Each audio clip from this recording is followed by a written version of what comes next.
So that's funny, I never knew the term meant what you said. Well, according to the, Is it?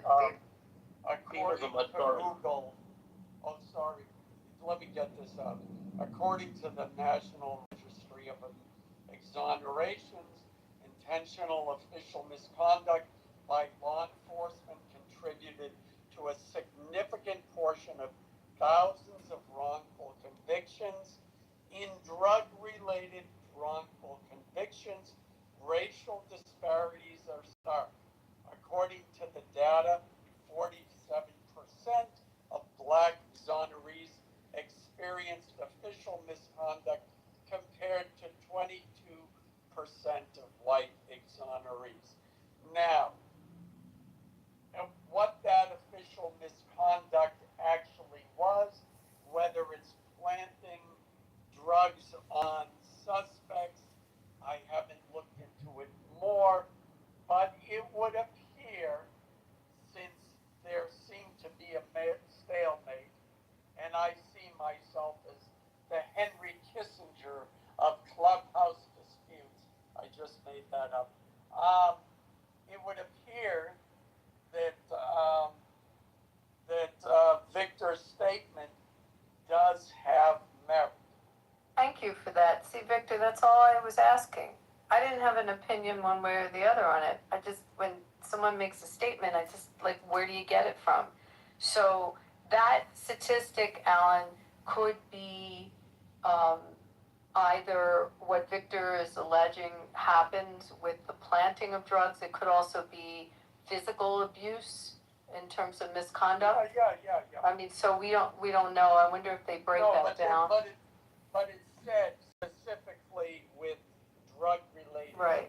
Well, yeah. It says with. I mean, there could be roughing up. Yeah. You're saying it. And Victor, that was when I interrupted before.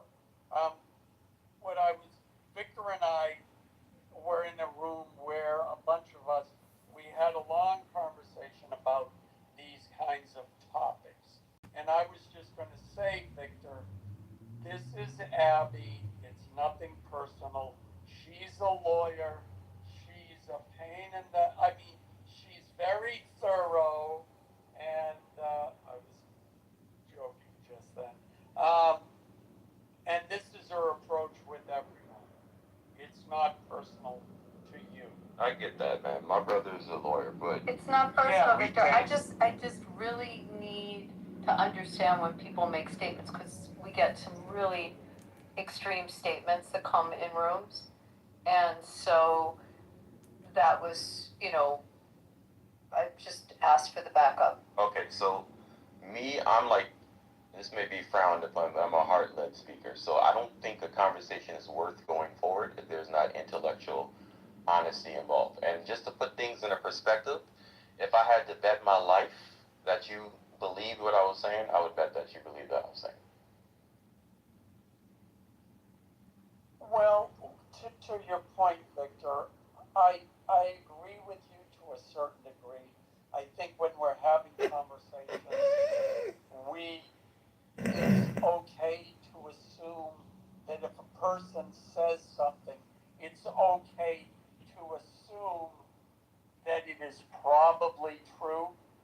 But then there's also a healthy level of skepticism is also not a bad thing either. And it really depends on what the conversation is, what's going on with it, whatever. And it happens on both sides. I'll be in a conversation and I'll say something and it'll be like, no, that can't be true. Where's your sources? And it's like, oh God, no, not again.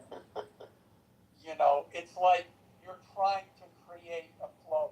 Now you say if we're going to have an honest conversation. I'm not sure what you mean by that, but I think you mean what I just said. Yeah, I just mean speaking There's millions what you believe. Now, not like from a lawyer being completely neutral and listening to the evidence. I think that's a robotic conversation. So speaking from the heart, like what you believe. If disagree with me, then say, yeah, I don't believe that. And I'll gladly go give it up. But if you won't tell me whether you agree or disagree, then I just look at it as a time wasting thing. Well, but on like Kamala Anthony, I mean, I had a lot of conversations with people in rooms about it, and people would say things that evidence that didn't exist, evidence that was never submitted in discovery, never part of the court filings, never, just evidence they wanted to be part of the defense in their minds, but it didn't exist. And I would ask. I always ask, Andy. Yeah, I mean, I think if you don't ask for the sources, then you're having a conversation. Steak and Reagan is back. Versus what they know, and personal opinions, I guess, are fine, but I always find that conversations are better when you talk from what you know and then give your personal opinion. That's fascinating, Marshall. That's really well put. Great job on that. That's some top-notch insight there, Marshall.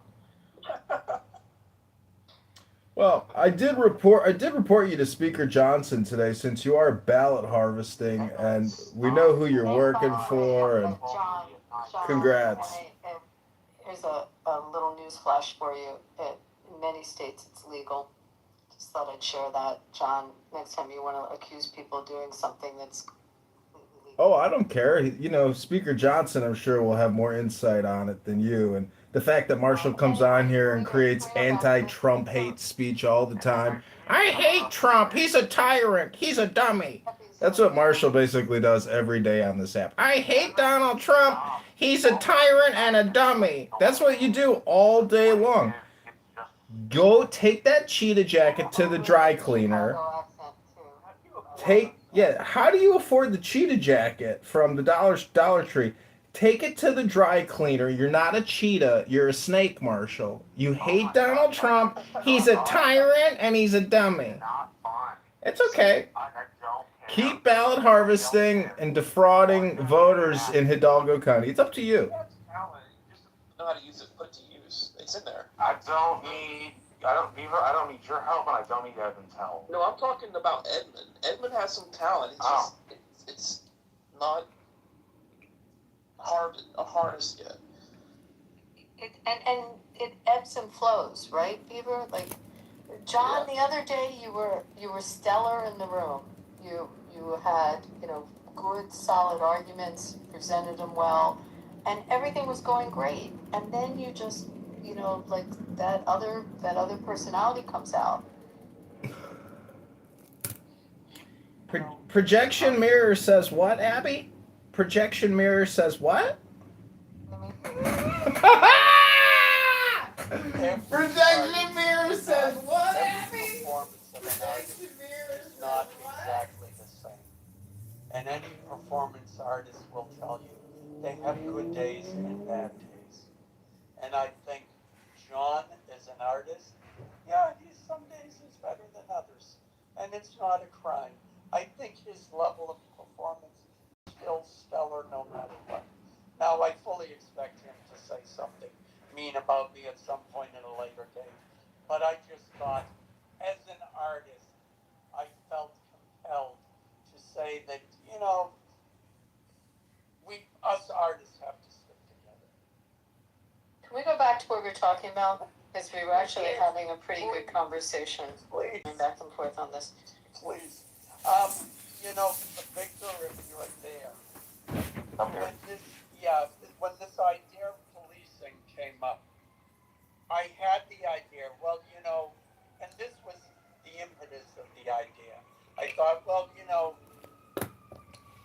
black people in their neighborhoods, they don't want crime either. And I went and looked at the 911 call statistics. And what I found was there was a disproportional rate there. That if you look at white people will say they make up 60% of the population. Speaker Johnson's going to work it out. All 911 calls are from white people.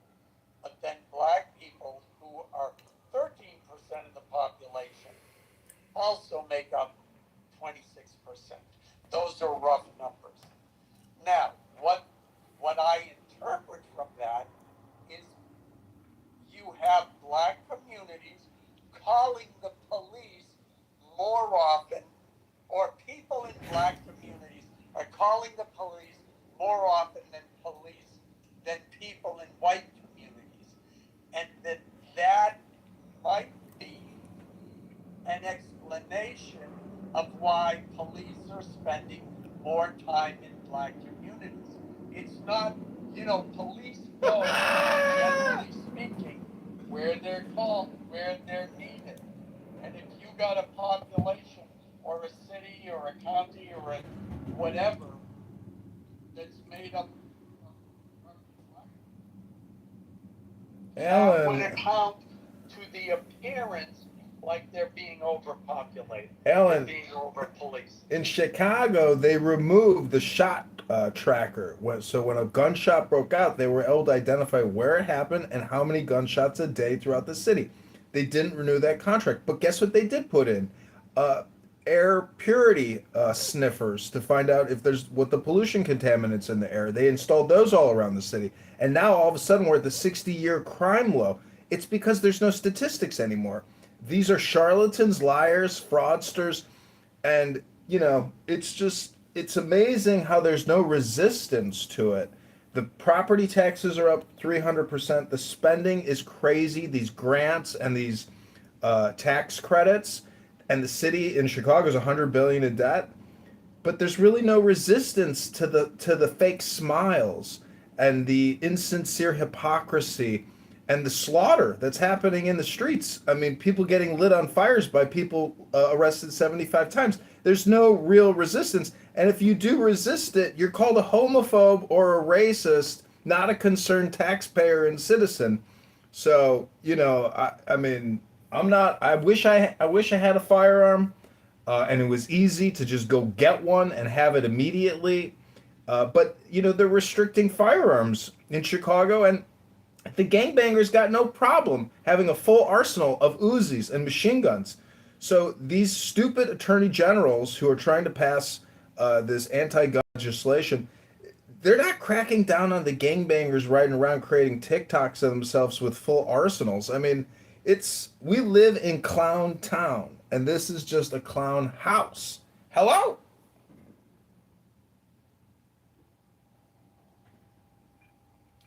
There was an issue with the FBI with crime data reporting.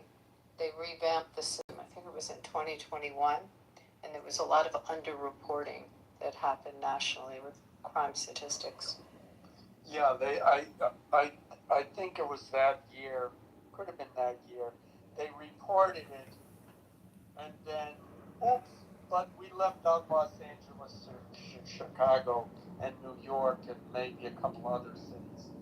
And then 6 months later, they updated it, quietly updated it with the correct numbers. So it made all the numbers. See, crime is down now under Biden. Well, I hate to interrupt. I just wanted to correct something. Marshall Rankin was calling Stephen Miller a devil demon today. And so I did notify Stephen Miller that Marshall Rankin was calling him a demon here on behalf of his congresswoman's campaign. I just hope Stephen Miller gets the message. On crime rates, living in New Orleans, being a city that relies on tourism, and it was put out some sort of memo maybe about 10 years ago, 15 years ago, that they were reporting the murder too often, and that they wanted the local news stations and the newspapers to quit reporting the local murders because they were worried that it would affect tourism rates. And when I realized that they cook these books in these cities largely to make the perception of safety better, that you can't really trust all these things. Like, there is incentive to underreport. We were tracking it with hate crimes because there was like Florida, California, New York. They were not in the system to report it to the FBI, so they had like really low numbers of it. But generally, I think they changed their whole system. There were definite jurisdictions that didn't participate or didn't provide statistics. So I think that all got revamped. I think if you are like a police chief and you're the ones responsible for reporting if you're doing a good job or not, well, I mean, clearly I have an incentive just based upon my performance to underreport crime. And say, look, everything's good here in the city of New Orleans. Our murder rate's down.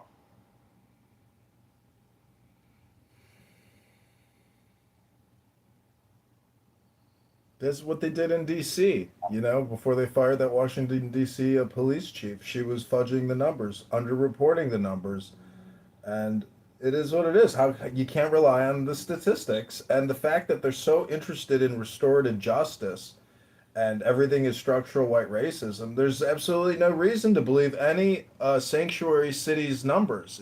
It's absolutely absurd. Right now, the city of Chicago still has 50,000 illegal Venezuelan migrants that they're still spending money on. The state of Illinois is spending $2.5 billion on sanctuary city policies, housing and stipends and Medicare, Medicaid. It's like, you know, fuck. I mean, use the army. Don't just use ICE. I mean, use the fucking army. What's it for? Just for regime change overseas instead of national domestic security? It's fucking crazy. You got a little issue with that. You can't do that, unfortunately, under federal law. What is this, regime change overseas?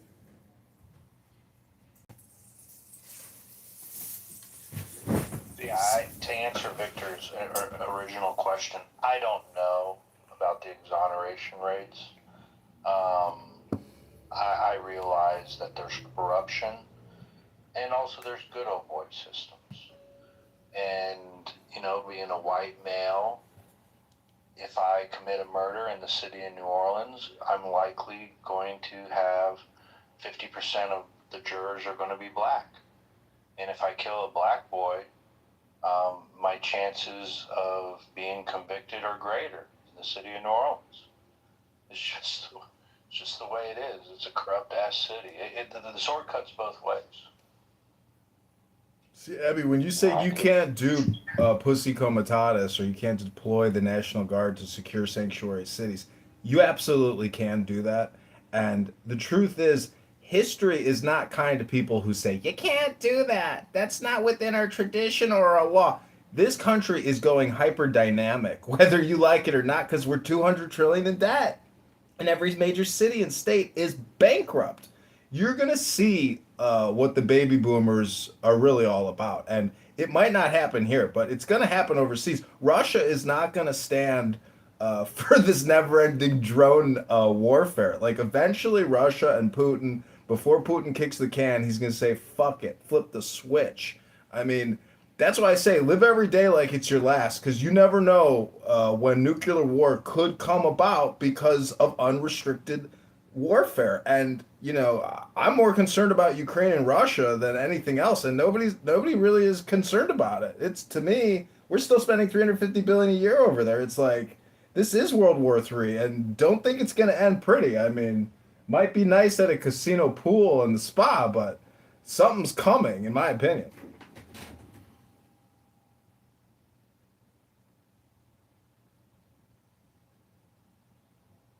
The exoneration rate for death, penalty murder, people that are on death row, that's like 4%. What the rate other than that is not known, as far as I know. So, I guess you can kind of maybe extrapolate and say it's for other crimes, it's roughly the same. I don't know. But I don't really do plant drugs on people. Like, well, if it wasn't this brother, it's probably another one of his friends. So let's just go ahead and get this one off the books. You know, we're gonna play some drugs here, get this guy off the streets. I'm sure that's happened quite a bit. But not where, let me just get this guy off the streets and playing drugs on him. No, that's what I'm saying. Yeah, like I'm sure that's happened. But my point of mention that is because I Alan was talking about the recidivism rate, and I was saying it could be commensurate with over policing and the fact that black men are the most exonerated, and that's only what's caught. I can only imagine. I look at that like a tip of the iceberg type of thing. Well, I just when people say that like 50% of the exonerees are black, but yeah, but it's like 50% of 4%, so it's still. And for murder, I mean, you gotta most of the time, just about almost all the time, you have to have a body. Like you can't just make the crime up. Like there has to be a body, and I mean it's pretty. Most of the time, it's cut and dry. Yeah, if there's a murder's taking place. I'm not necessarily sure what you're saying. Well, I'm saying like you can't just arrest people and willy-nilly for a murder. So a lot of people, when they reference the FBI statistics, they say, "Oh, it's an arrest." Well, yeah, it's an arrest, but they usually have to have probable cause. A body has to be found. You know, a murder weapon. They won't just arrest anybody for murder. I mean, they do get it wrong sometimes, obviously, but it's not to the point where it would skew the statistics to make them proportionate. You ever heard of the Innocence Project? Yes. Yeah. Did you check into the people being accused of murder who didn't murder in those scenarios? Yeah, that's what I'm saying. It's like that's 4%. Victor, That's the death row cases. But that's really what I'm saying. That's only what's caught. It's the tip of the iceberg. It's like if you're dealing with a thief. That's why I used an example earlier. If you catch a thief one time, oh, that's my first time stealing. I don't believe it. you know, the Innocence Project has been proven to be bullshit, and there are dozens of people who were freed by the Innocence Project and are not innocent. They are hardcore killers, but they were released because of the bullshit that they're doing with the judges and the lawyers. I can get you articles on it that they've released killers. They have freed actual killers for social justice equity because of the brain rot and the mind virus. I swear, does everybody have a cat here? Abby, do you have cats at home? Do you have the toxoplasmosis? I Has have that a set in for you? I'll leave the door. You could pause and tell them that, like during the Jim Crow era, no one who killed people of African descent even had a jury. They even had claims laid against them, right? So it doesn't matter. No one. See, here we go again. No one. Who killed Martin Luther King? No one. Don't use. This is where I start jumping on people. Don't use huge generalizations. It doesn't work. Name one person convicted of murder against a black man during the Jim Crow era in Atlanta, Georgia. I don't live in Atlanta and I don't practice law there, so I couldn't tell you. But James Earl Ray was the one who shot Martin Luther King, if I recall, in 1967, right? That's the name that I recall, but I don't know. James Earl Ray, yeah. It was a patsy or what? I mean, you hear all these things. I don't know. Yeah, James Earl Ray. So what are we talking about? Like, murder is murder, right?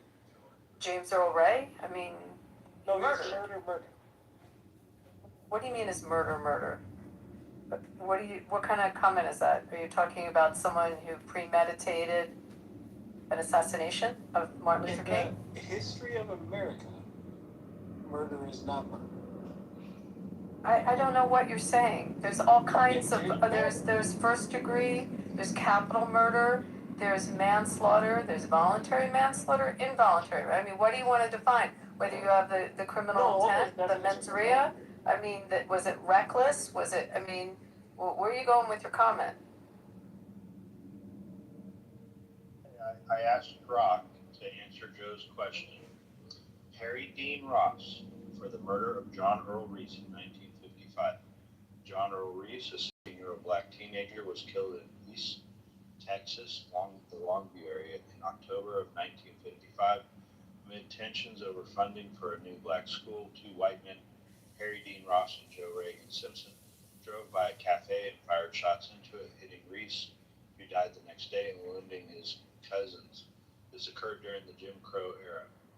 Ross was arrested after a Texas Rangers investigation, confessed, and was tried.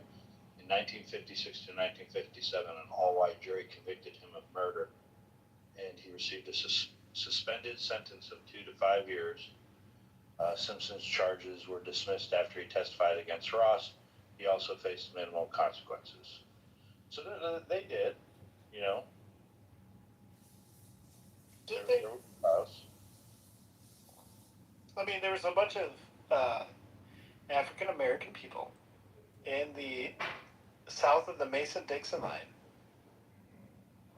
during the Jim Crow era that were murdered without any sort of lawful I named one. You know where the Mason-Dixon line is, Joe? Yeah, from North Virginia. Yeah. Why would It's I actually mention Delaware. Yeah, exactly. The northern neck, south of the northern neck. Joe. Oh, there's two Joes. I got confused. Yeah, that's what I was asking the other Joe. Oh, my bad. Joe, I named one. Okay, give us a name of a black man murdered that there was no trial. Not that I'm not denying there wasn't. But give us one name. why would I know the name when we don't? Why would I? Do you think during the Jim Crow era? Well, I just gave you James Earl Ray, and he was convicted of the murder of Martin Luther King. So, like, what are we missing there? Victor, do you guys think? Hold on, Joe, think, real quick. This is the breakdown of the conversation. Is when someone's like, okay, well, just give us one example to support your assertion. It's not that I'm denying it. Yes, I'm aware of the history of America. If you think we're going to stand here and defend Jim Crow era, you're in the wrong room. We're not Democrats, bro. We're a bunch of Republicans in here. So tell me one. That's it. Give me one. No, I don't have to. I'll give you the You don't have to. atmosphere. So your point falls flat. Oh, because you're a Republican, it falls flat. You could make a name up. You don't understand what the world was like in the United States during the Jim Crow era. You don't understand what that was like. The question. Look at brain You rot. act like a fool and your point fall flat in this room rather To than you it just does. back it up. I'm comfortable with my point. What's the movie with Alec Baldwin? He's a lawyer and he tries to get somebody for murder. No, don't change the subject. You think that in the Jim Crow South, you think in the Jim Crow South, African Americans were getting. Hold on a second. Once you make absolutes, says that no one was convicted, you lose an argument. I never said that. Yeah, man, you did. You actually did. That's why I jumped on it. Because I jump on generalities. It doesn't work. And that's why the young lady spoke, and she gave the case of MLK Jr. And someone else came up with the Texas case. And the lynching, Willie Earl, it was a South Carolina lynching in 47, where a white man was tried for it.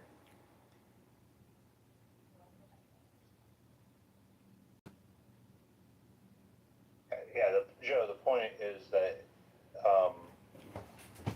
it's not to deny that the Jim Crow era existed. Yes, it did. But can you just support your assertion? That's all. Give us one point, something that we can talk about. I mean, I gave one. You could say, well, the white guy got off easy. Just give us one, man. Emmett Till. Yeah, but the Emmett Till one is the one everyone talks about, but Henry Choate was 51 in 1951 in Tennessee, and they threw a black man into a river, 3 white men, and one of the guys confessed and was convicted of the murder. So Emmett Till was an all-white jury, and you can definitely use that as an example of where justice was not achieved at all. But you also you made a statement that there was not one case, and I just gave you 3 cases. Oh God, okay, let's get over that. Let's get over my absolutes. You win on the absolutes, fine. What about Henry Pay Gilbert, who was fucking killed? What about John Earl Reese? What about fucking thousands lynched between 1880 and 1940 in the South? Fine, you got me on the absolutes, but the Democrats! the Jim Democrat Crow alert! And no one's acting like the Jim Crow South wasn't awful.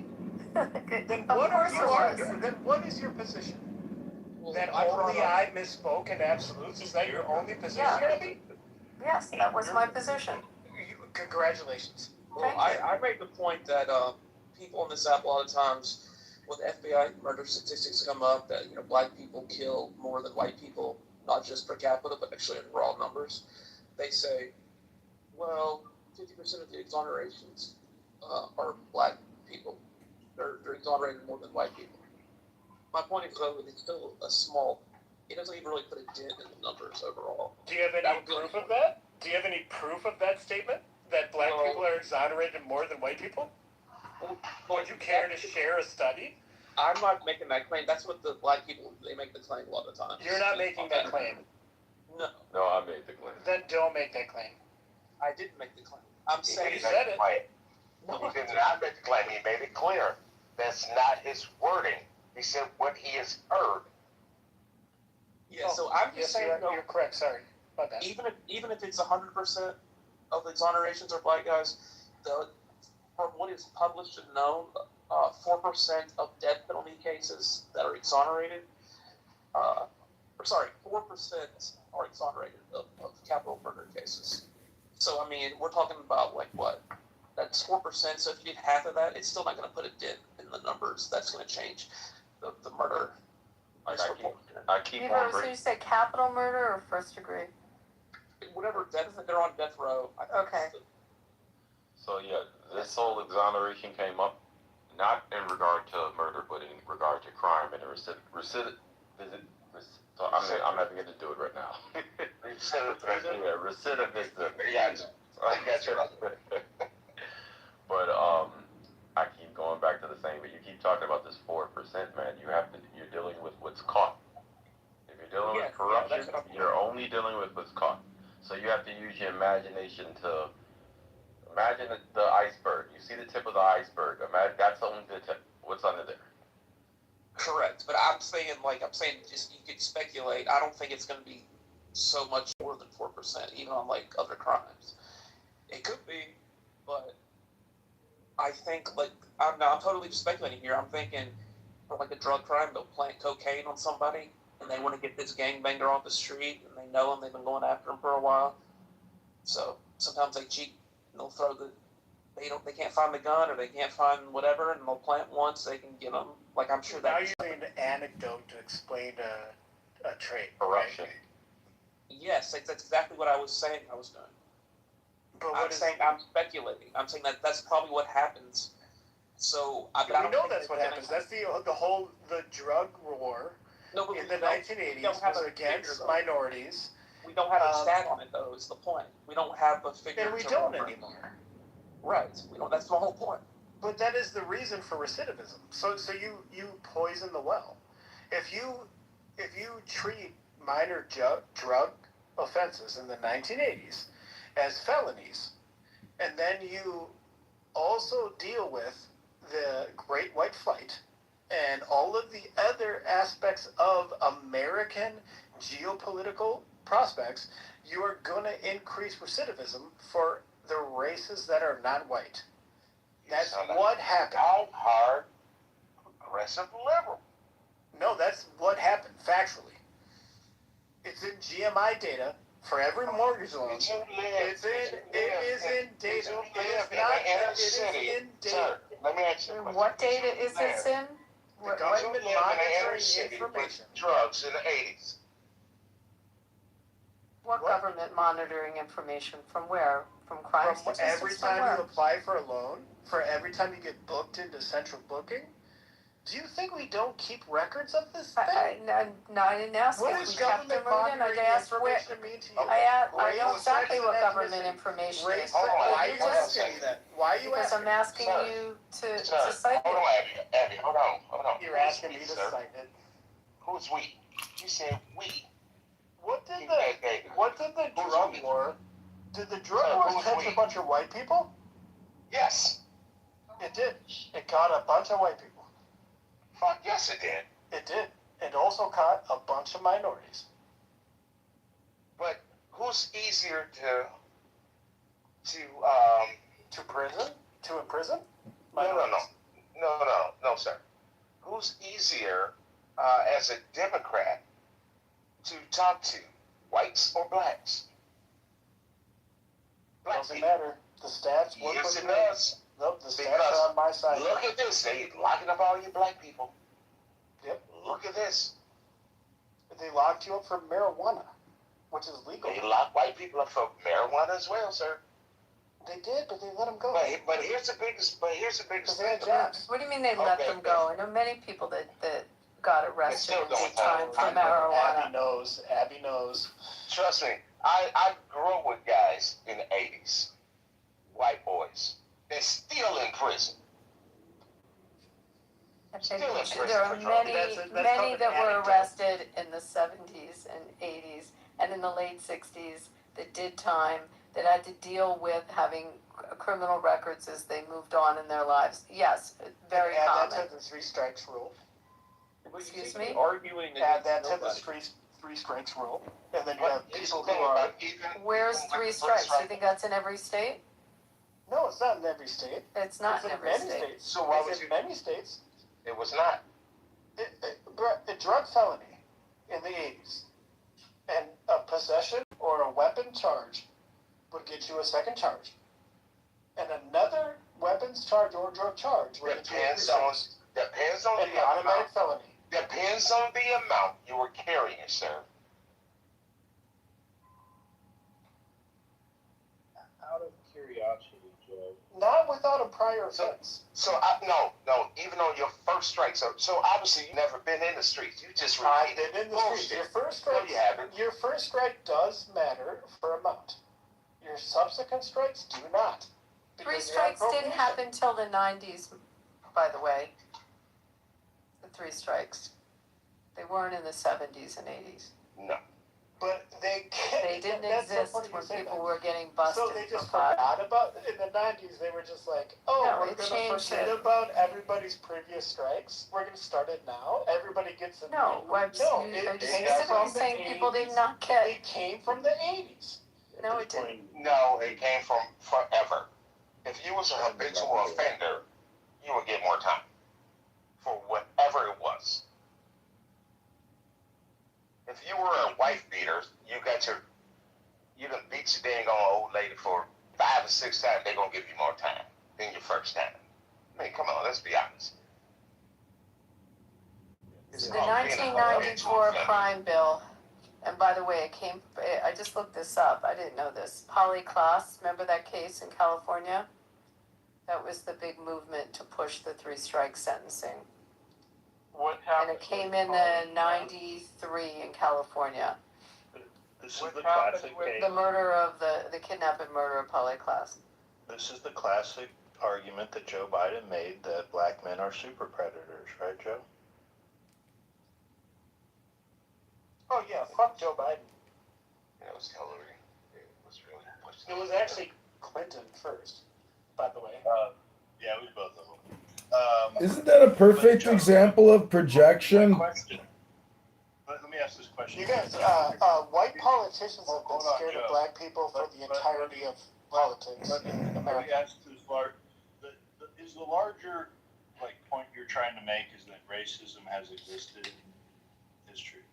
Yes, so I'm a Why? history teacher, and my largest point, the only point I'm trying to make, is that the ripple effects of the 1960 civil rights movement still exist today. That is my only point. Okay. Explain. They exist socioeconomically, they exist cultural anthropologically, they exist politically. So what changed the 50s and 60s? Explain to me. Desegregation, Civil Rights Movement, Equal Credit Opportunity Act, Fair Credit Reporting Act. Everything happened with John F. Kennedy in the 60s and 70s to actually try to dissuade But he that died in difference. 63. Well, the 1974 Equal Credit Opportunity Act, it was the same He was Government dead that 11 he years was- by then. fine. That was the same government that he put in place, right? So the same governors, senators, And Jesus, guess Andy. what they did? Fucking They learn your lied. history. Like, They what lied happened so in hard. You gotta tell me. You tell me what happened in 1964. You tell me what happened in The Civil Rights Act? Wait, Yes, in the Civil Rights 64, Act. He in wasn't, he was 64 we dead. got off the He we was got off dead, the but gold standard. who Johnson. ran the 1968? Who were the We people got off who the ran gold that? standard, sir. That's what happened in 64. Who ran it? If without John F. Kennedy, that would not have happened. I have to know, In my Joe, opinion. why do you feel so compelled to have to convince people of this? Oh, I don't have to convince anybody. That's history. And January was I'm not over. convincing anybody. I'm telling you exactly what You happened. definitely, I'm not you definitely convincing feel- anybody. If you don't believe me, You're you're right. wrong. you definitely feel compelled enough. If you don't believe me, you're wrong. Does this help your moral This is righteousness? the history of You America. feel See, once again, you're losing absolutes. You're saying you're convincing no one, but you're teaching this rhetoric to your children. Brother, I don't matter. I have nothing to So do you're with it. convincing them.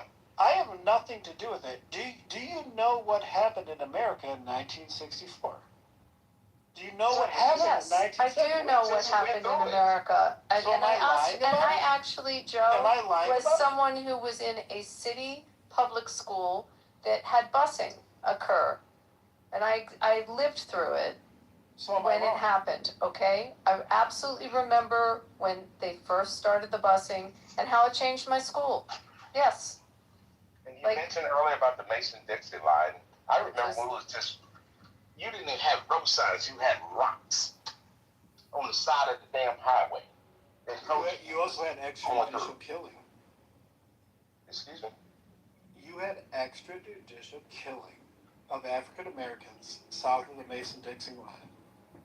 In the state of Delaware, you're saying, that's south of the Mason. Nope. In South Carolina, Georgia, Alabama. Where's the Mason-Dixon line? What are you saying? You mean Are you really telling me, Abby? Abby, fucking get the fuck out of here. Are you saying that during Jim Crow era? Where's the Mason-Dixon line? I just asked a question, Fine, that's all. Fine. And those states that you just named, sir, were all Democrat strongholds. Oh, what pronouns do you use on your dating apps? That's what I want to know. And like, how did this guy get so retarded that this is what his shtick is on this app every time he talks? Well, what is this?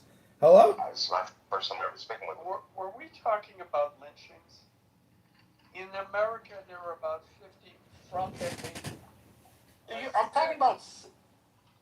Yeah, I mean, there was something like from the inception of America till the 1960s, whatever. Yep. There was something like 55. I forget. There was a lynching in Duluth, Minnesota God, in 1920. 5,500 lynchings total. About Illegal lynching of black men in 1920 in Duluth, Minnesota. I was still talking. Thank you. So we can point to the individual lynchings, but the total were 5,500. 3,500 were black men. The others were white men, and it started think those originally numbers? with white men. So What? Who's Yeah. lynching white men in America? Yeah, there 2,000 of them were white. No, they're men. Ojibwe. They're Ojibwe. Who's lynching white They're men in America? Other white men. Who? When? Give me one citation Yeah, of a white man being this lynched is- in America. This is, Give me a this is, citation. look it up on Google. Ask how Uh, many lynchings Leo there were. Frank, he was a Jewish man and he was lynched in. Yeah. Oh, okay. Yeah, Leo Frank was lynched in But Georgia. one guy. Okay. Yeah. Excuse so, me, it was a but pretty significant the- guy. It's actually Yeah, the founding of exactly. ADL came as a result Abby, of Leo that's Frank. not the point I'm making. But The point I'm making is that lynchings are a terrible thing, but they are What? not the worst thing that happened. The idea that the outrage over lynchings, yes, it's terrible. what do that you mean black it's not men the were worst? lynched, What's worse than but lynching? it is a metric and a statistic that is indicative of nothing. And if you want restorative, bringing it back to restorative justice, if you want restorative justice, well, kill 3,500 white people, and then we're done with the restorative justice. talking about numbers, I'm using Let me go math. after And That's then not you what will anybody's have asking for. equality, then you will have equality and restorative justice for lynching. I'm talking about not lynching. Yeah, I'm talking about the I'm black going- people yeah, who've been I'm shot in going- the fucking you already- head you during made Jim your Crow assertion. law. So So Joe, I'm going Joe, to respond. Let me just respond real quick. Look, the NAACP reports 1,297 white people were lynched between 1882 and 1968, out of a total of 4,743 lynchings. So it's about a 27% of the lynchings that occurred over a 100-year span were of white people. what is it? The three Jewish kids that were down in Mississippi that were killed. They were Goodman. they were just killed. They were not murdered. just a lynching. Yes, They were lynched. No, I mean, they was absolute lynch. Is it Andrew Goodman? I'm trying to remember his first name. There were three of them. Along with And that the, movie, they did a movie about it, Mississippi Burning. Yeah. Oh, Yes. that's Mississippi Burning. Okay. Yes, along with the white lady who was driving. Right. Joe, Who was in that? Hey, Gene Hackman? are you Was high that- school or middle school history? Like, what do you teach? He doesn't teach. High school history. I did. I don't teach anymore. I'm in banking now. Just to give you But a I'll tell you FYI, an the interesting Mason-Dixon lesson. line begins at Delaware and I'll tell you Maryland. an So interesting. you're kind of going after states, like when you said, you gotta know geographically where that line is. Just Oh thought I'd yeah, share that. the geographic line is like Tell south me- of tell me if I'm Oklahoma. wrong. No, all the way it's east. Delaware and I don't give Maryland, a- it's south of fucking Pennsylvania. Fine. But Fucking But you listen, fine. the You have the Mason- fucking. hold on. I'm talking about the Jim Crow South, Abby. Yeah, but you said the Mason-Dixon line, and I'm correcting you because Fine, the you're right. Delaware You're and right about Maryland. it. You're right. Fine, you're right about the But Mason-Dixon you line. must be. But you let's must talk be about confused. Georgia Hold and June County. on, bro. Let's We talk gotta- about you asserted so many thousands. points. Let us talk. Listen, you must be mixing up. The Mason-Dixon line's relevance was during the Civil War, not Nope. during Jim Crow. Jim Crow? During Jim Crow. It wasn't as significant as the Civil War. You must be mixing up your concepts. The primary purpose of the Mason-Dixon line was during the Civil War. Was John Earl Reese during the Civil War in 1955? What the fuck are you doing, Joe? Are you this fucking retarded? You're gonna ask a new question? What about this? What about that? Joe, is this your show? This is fucking retarded. This is fucking retarded. What is this even about? Why Hello? do you think Jim Crow was a problem? You tell me. Why do you think Jim Crow was a problem? Like this guy. Because of the Democrats. I think Jim Crow The was a Democrats problem. instituted Okay, you guys Jim okay Crow. with Jim Crow? Oh my Are you okay god. with Jim Crow? Are you okay with being a fucking retard? How okay are you with being retarded? And reversing Plessy versus Ferguson. Everyone in the room is in accordance on that. Very So you happy guys about are- that you're change not- of the law. It's important. You're happy that Brown versus Board of Education reversed Plessy versus Ferguson, right? So that's how we feel. We're all in support of it. Was the Jim Crow South? But the Mason-Dixon support of line is, Joe's right. Nothing to do with Jim Crow. Nothing to Was do the with Jim Jim Crow Crow. South in support of that? It's in No, support it of wasn't. what? In support of what? Or what? So when was the first? You guys tell No, me. it wasn't. You're right. Obviously, George So Wallace what was the stood first in school? the front of it. What state did the desegregation in the first school? Come on. So Central High I will School tell you in what. Little Rock, Arkansas. Yes, Yes, Little Rock, Little Rock. Arkansas. Thank But- you. Now, I would Now you tell want to you, keep asking me? No, I wasn't asking you. I was asking the class. you want to sit here and tell me Segregation today, it's segregation tomorrow, black people were segregation not- forever. Hold on a Want to second. talk about George Wallace and bringing in the federal troops?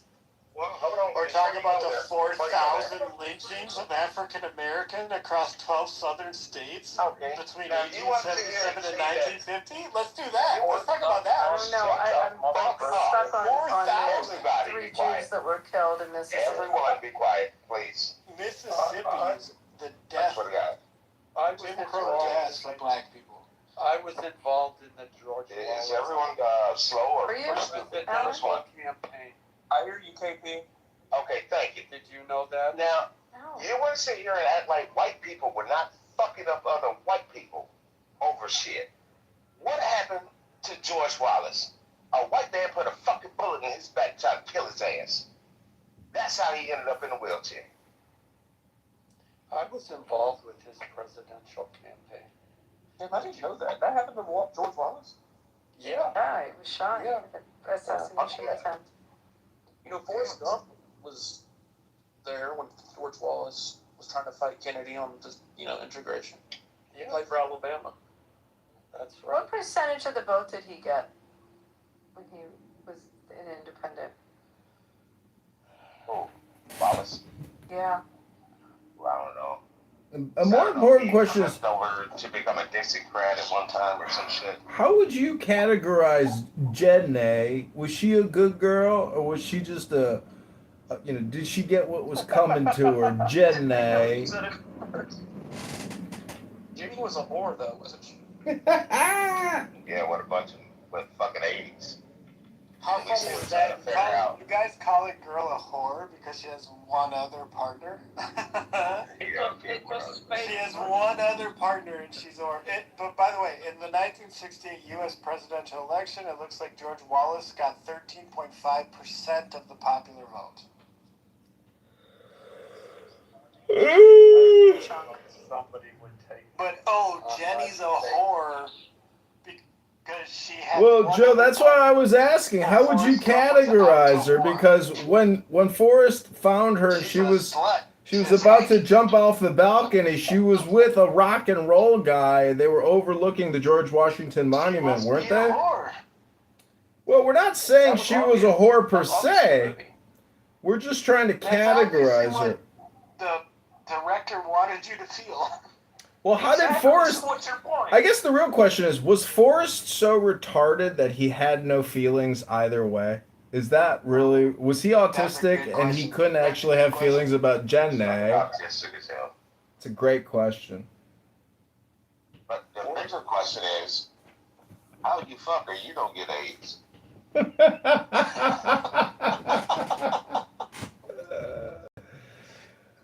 Sheepskin? Are we sure it was AIDS But you and had a not kid- like? you had a kid with her.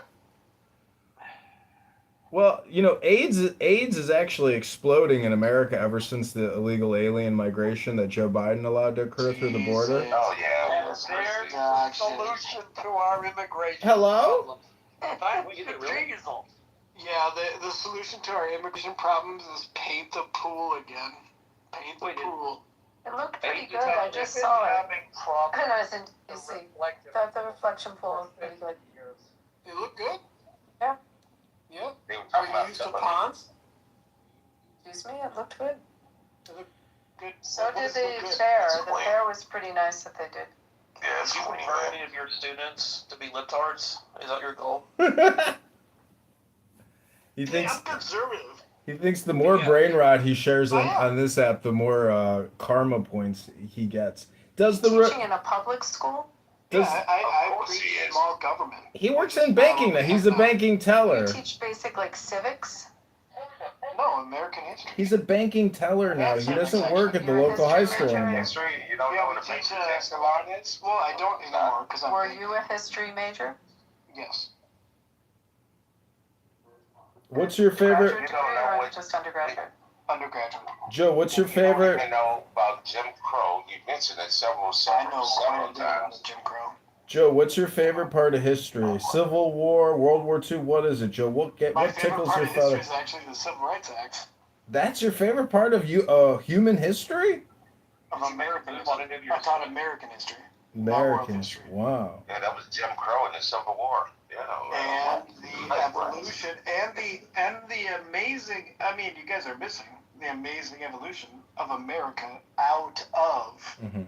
complete racial bias. Oh my Governmental God. complete racial bias. Oh my God. Yeah, because we used to be, Well, we can right? take We Republicans used to be for a that. divided nation. Yeah. You guys know this, right?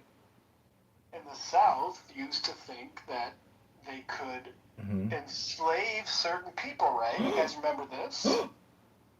And that turned Tell us into more, Joe. Jim Crow South when they lost the Civil War.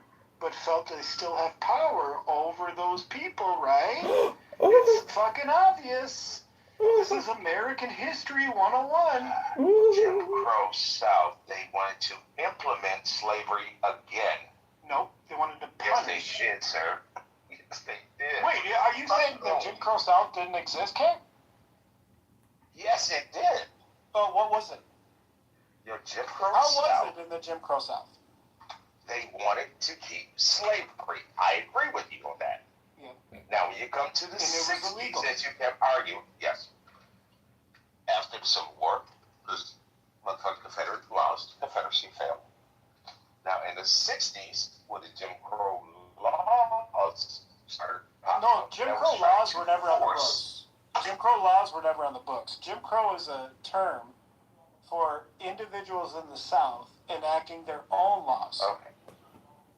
Joe, now that Yeah, we but know, there was laws, there were cases no Jim like Crow Shelley laws. versus Kramer. I mean, there were cases that overturned housing restrictions and covenants. I mean, there were Supreme Court cases through time that reversed. When I said Brown was obviously the most famous one, but there were several cases. When was Shelley? That would have been like in the late 40s. Let me So you're Google saying that Jim Crow for- wasn't a real guy? yeah, he was a No, real it was guy. not a Look real it guy. up. The Democrats Institute. Listen, Joe, now that we know you're fully retarded and the Civil Rights Act is your favorite part of I guess Tell I'm us- retarded. Joe, explain to us, what is philosophy? What is philosophy? Philosophy is the study of the self. And so what The I, other case was the Smith all-right case, which What was is on the voting. so Joe, if philosophy is the study of the self, how retarded are you to come on here at 1 a.m. and sit here and just do this shtick about structural white racist America? Like, what's your point? Because America is structurally white racist. Ah! Somebody call Bima! Prove me wrong. Somebody call Prove me wrong. Bima! Prove me wrong. Somebody call Bima, quick! Ah! The conversation. I'll prove you wrong, Joe, and I'll tell you all about the mandatory CRT. Do you think there were no ripple effects? Do you think Yeah, there are do you no want me to ripple prove you effects? wrong? Joe, I'm Yes, gonna prove prove me you wrong. wrong Prove me right wrong. now. I just gave you 3 initials. You just had Obama as a fucking president. So, doesn't matter. Oh, doesn't matter. Here's why it's not. What? Do you know what happened in America in the If 1950s? it was so Do fucking you know what the racist, you would Great never White have Flight black was? Have you heard of the Great White Flight in Yes. America in the 1950s? Okay, you're not addressing his point about Obama. You It just doesn't matter. It's dismissed it. one. That's like Why saying. doesn't it That's like saying matter? we like Why Michael doesn't it Jordan. matter? We like Michael Jordan, so we're not racist. Oh, and then word No. salad as a VP. No. That's another No. one. No, I think I'm electing talking about new voting for the person who is going to have the highest office in the land. You think And so? people's And there was attitude a lot of white about people You think that, that's just I Alan, think you think that just it ends matters. racism? You think that So I ends just racist? refuted your argument that it No, doesn't that's wrong. matter. That's wrong. So your dismissive, No, yeah, I comment completely there dismiss is that. I correct. completely dismiss that. yeah, well, that makes you an idiot. No, it Now, doesn't. that's number one. Number two, try talking like a man, not like a gay person. That's a Trying to personal. It doesn't. Try don't matter. to pretend That's a personal attack. that I don't matter. Well, you just made a I don't matter. comment. What is the I get percentage to- of minorities in our prisons So, right now from the 1980s drug war? 2008, What is it? less than 5% What happened in of Watts? the voting public believed that race was an issue in the presidential election. That's an not actual what we're talking about. statistic. Yeah, we're talking We're about talking about is in the America. country systematically or Yes, it is. It is. And No, it it's is- not. It is. It is less so today than ever before. It is less so today than ever before. But the ripple effects. Remember, Oh, the Equal ripple Credit Opportunity effects. Act. The Equal Credit Opportunity Act is only from Ripple 1974. effects. The ripple effects What have was the ripple effects of over? Oh, because if you were black and you applied for a mortgage, I could just throw your application out. to abolish slavery. Because it is true in the data. If you ask AI right now, This right one now, have more black ownership than ever. ask AI, is applying for a car loan better for you if you're white or not? Just ask them. Just ask your AI. Just ask. Why In America. Okay, yes. The ripple effect still exists. That's all I'm saying. All I'm saying is the ripple effect still exists. Joe, excuse me. Is it harder for black people to get a car loan because of their specific behaviors that impede their ability? No. Yes, it is. No. Yes. That's not what I'm saying at all. I know No. that's not what you're saying, because you don't want to blame people for their behaviors. I have never talked. Joe, hold on a second. That it is racism. I have You never believe in talked about critical it. race theory? Joe, Okay. and the sex. Yes or no? Hold on a second, Apple. Let it answer me. Joe, did we not pass the Fair Housing Act in 1978 because of redlining? Yes. Okay. And do you think that DEI is racist? No. Okay. Then Do why you is think this critical conversation race this fucking theory idiot? is racist? Then I'm a fucking idiot? Yes, DEI is racist. How? Because No. She said it's racist. Let her explain how it's racist. I'm still waiting for my do you believe in CRT? And said DEI is racist. How is it racist? And I asked It is do you racist. believe in CRT? How? It's racist. That's How? Discriminates against whites. Why? discrimination. What does DEI say? Do you guys actually hire people? Because I hire people. Yeah. You know, hire we have a people, DEI. Hire people. You know what it means? You know what it actually says? The DEI inclusive actually says we can't discriminate against hiring against race. It doesn't mean we have to like give black people a better chance if they have the same fucking interview as white people. Okay, but that's not what you guys are sucking on that fucking Trump cock. You're so fucking dumb. That is not what DEI Okay, means. so Joe. That's not what it means. Okay, That's so fucking stupid. Okay. Diversity. That's would you hire? Wait, Ann. Would you? Ann, do you hire people? Ann, do you hire people in your job? Answer that. Do you hire? Sure do. You do. Would you hire, if you have DEI, would you hire a black person who can't Okay. read over a white person who's qualified? Okay. Would you? So then Would you? No, you wouldn't. I don't know. What do you think about Joe? What do you think about hold on, guys. What do you think about discriminating against the Asians and the Asians not being able to get in? What do you think about the Asians not being able to get into college? I have two Asians on my team. How'd you feel about the Harvard We're not case? talking Did you about think Harvard was discriminating against Asians? I don't know. I can't speak You're a to that. teacher. Probably You you know about don't the know. Harvard case. Yeah, but So do I you think don't. it was fair to the I Asian thought- community that we had Honestly, affirmative I action still- for 25 years and that they discriminated against the Asian community and acceptance and admissions in universities? Think that was honestly, fair? No, honestly, I don't know about that. I haven't read about it. I'll be You honest. don't know about I'm just being honest. I haven't read about that. No. Likely you haven't read about it. What's the reason No, for but Do it? you believe in critical race theory? That's No. not what Follow but it. he did Well, yeah, say critical it. race theory is. It's like No. fucking critical. No. Can you define critical race No, theory? can Alan? you Yeah. define what DEI is again? Yes, Because critical What race is it? Not theory accurate. is It's a not theory accurate. in which to explain the racial disparities between different racial and ethnic groups. That's the quote from Derek Bell, Critical Race Theory and Introduction. So you're saying that Are like, you you're saying that like a gender crit? that's so Are you funny. a You're race saying like crit? critical gender theory is No, the explanation of different Where genders did for I different mention people. gender? You didn't It's Derek Bell explain and it. it's Crenshaw and You it's didn't the whole Yeah. theory. You just I just did. defined its parameters. But What is yeah, critical okay, race theory? All right. Yes. What is Now it? you're gonna. Joe. I knew you were gonna discount. What is it? What is critical race It's theory? a theory amongst many What's the theories. theory? It's one of many theories about. No, that's just one of many. What is the This- theory? Yeah, the race it is Now, socially constructed, What Yeah, is but the see, theory? and it's Go, used to here's- oppress and go exploit the ahead critical people race. of color, and that Here's racism. And- Go ahead, Alan. You here's want to do my it? point. What is the theory? Okay, I just told you what it is. No, a Now- theory is something that explains an observation, right? So No, what is no. critical race theory? I How does it just told explain you an what observation? the definition is.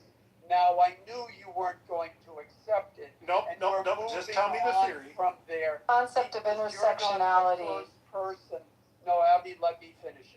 You're not the first person I've had this kind of. I'm not the discussion last with. person you not explaining it to. Yeah, Shut the fuck up and explain it. it's What is the always theory? the same What is thing. You the just theory? did, but Now, you're talking over. Having moved beyond How does the that theory point, what how is does the it theory you do produce know the is, hypothesis? What is the importance of lived What is the experience? critical race theory?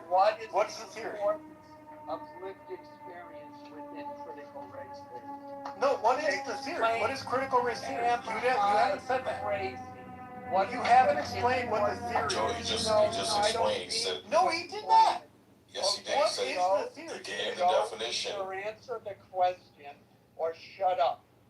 He just gave the definition that it's an explanation of the disparities between racial groups. Oh, there is none. Here real quick, Joe. Yeah, okay. There is none. There is no.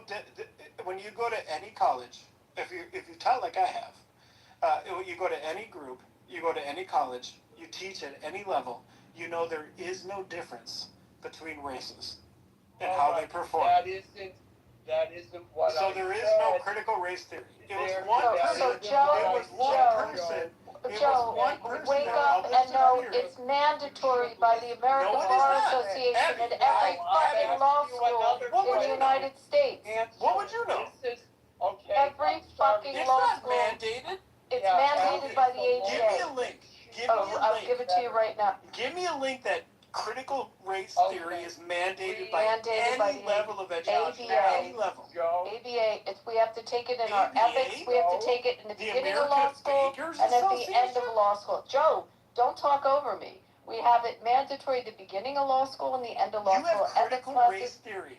absolutely. Show me. Now, Link it. Joe, Put it in what the chat is with a link. Wait, why can't you just say, I don't have to, like how you did when they asked you to explain something? Because she's making an affirmative claim, Anne. Anne, girl, put your lip gloss on and shut the fuck up. Oh, wow. Because if you have an affirmative claim, He is you have to prove definitely it. gay.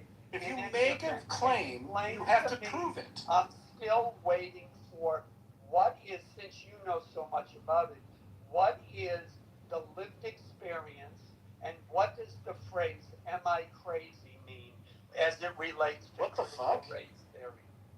Do you know? What is bro? You Joe, got did you really say there's no difference in the races as far as performance in college? no, I did not. I did not say that. Okay, I thought you said that. All I right. did not Oh, say you that. I said there's there's no difference.